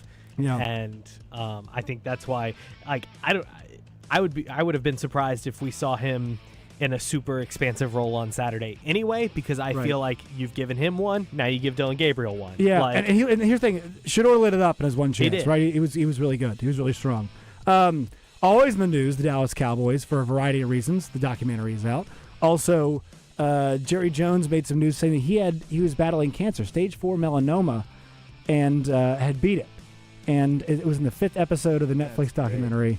Yeah, and good for him. But it's like I'm not making light of what happened, obviously, but it is kind of interesting that in a week where he said always know how to keep the Cowboys relevant. I mean, they are relevant for everything they are, and it's actually a credit to him. Like he is as important to the Cowboys as like the Cowboys brand is. Like if Jerry Jones' news story is just as relevant as the star logo is. And think about these companies like ESPN and whatnot. Nobody's bigger than the Shield, NFL. Nobody's bigger than the brand ESPN. Jerry is just as big as the star. The star is, and that's the thing about this is it's the people that make up the organization. But he is the person. Yeah, exactly. And also I'm not shocked Jerry beat cancer. That's the reputation. That's Jerry. Great. Jerry is a one of one, and it's funny now thinking about it, going back to it. Did you all watch Landman? I've seen the scene. Yes. I haven't watched the scene, the show. and it kind of gives that some whole new context. Talking to John Hamm's character in that bed, and it's Jerry very. It actually kind of makes sense why it was so personal to him. and did such a good job. It's something they experienced. I think Jerry's got plenty of shortcomings, but obviously it's good to hear one of the most captivating figures in all of sport, Jackson, is doing okay. Yeah, no, he's the man behind the Cowboys, Yeah. and I can't imagine that he will give up that power before he passes away. I think he will hold that until the very end. The great question Kevin Clark asked was, if Jerry Jones could win a Super Bowl but couldn't give a press conference or do an interview the entire year, would he do it?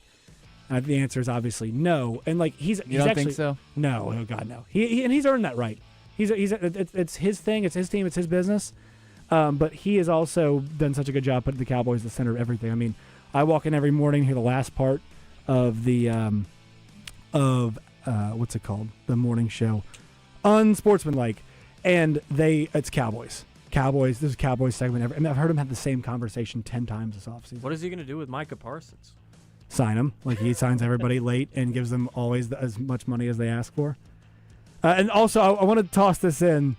Kristaps Porzingis says that, quote, I have also tried my hand at MMA, but I promised one of the other clubs, let's see. He said, I'm saving up for an MMA career after the NBA.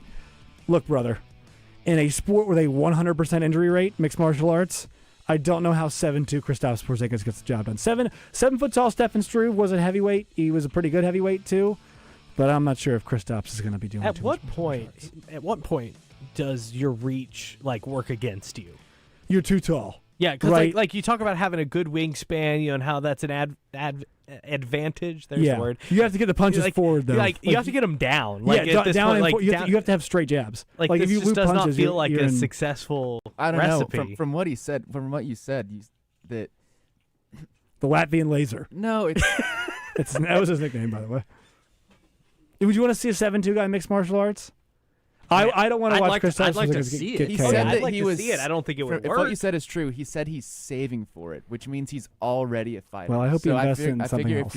if you're Buy saying some Apple that, stock, you must Kristaps. be pretty good. If money's the only, decider for him, he must be a good fighter. So he's probably going to be good. He's not good at being active for NBA teams. You don't consider Porzingis as an enforcer in the NBA, though. No, he enforces the rules on the bench because he's never playing in the games. There's a lot of guys in the NBA that I would like to see in an MMA fight, but Porzingis isn't in the top. Draymond Green, number one. Yeah. Maybe we should just let him fight on the court. Well, he would never do it. He's too soft. Yeah. Soft New European. New sport. So, fist fighting on the court? Yeah. Ron Artest. All right, Eli, you got a gig coming up you got one coming up in the future, September 26th. Yep. Tavern Around the Bend? Yep. If you have not 7:30. been, it's a really cool spot, and it's a really good vibe, and you'll play for 3 hours. Yeah, the folks there, they're so great. You They're played. so kind. Eli played for 3 hours the other day, and you played with a saxophone too, Yeah. which was a Charlie life-altering Phillips, experience. He came in, staying for a little bit for the summer. Yeah. Oh, excellent saxophone player. And I've never seen you play with that much passion. It was a lot of fun. Where can the folks find you social media wise? I have Instagram at Eli Loving, Eli with a Y. Yep. Why? Because it's the way it is. Yep. There you go. Well done. Thank you. Instagram. I don't have Twitter or X, I should say. Loser. Maybe I should I have the Instagram. Communist. Threads. Okay. We're an X family here. What's Facebook, your Venmo? Everything. My Venmo. The best social media. The best social media.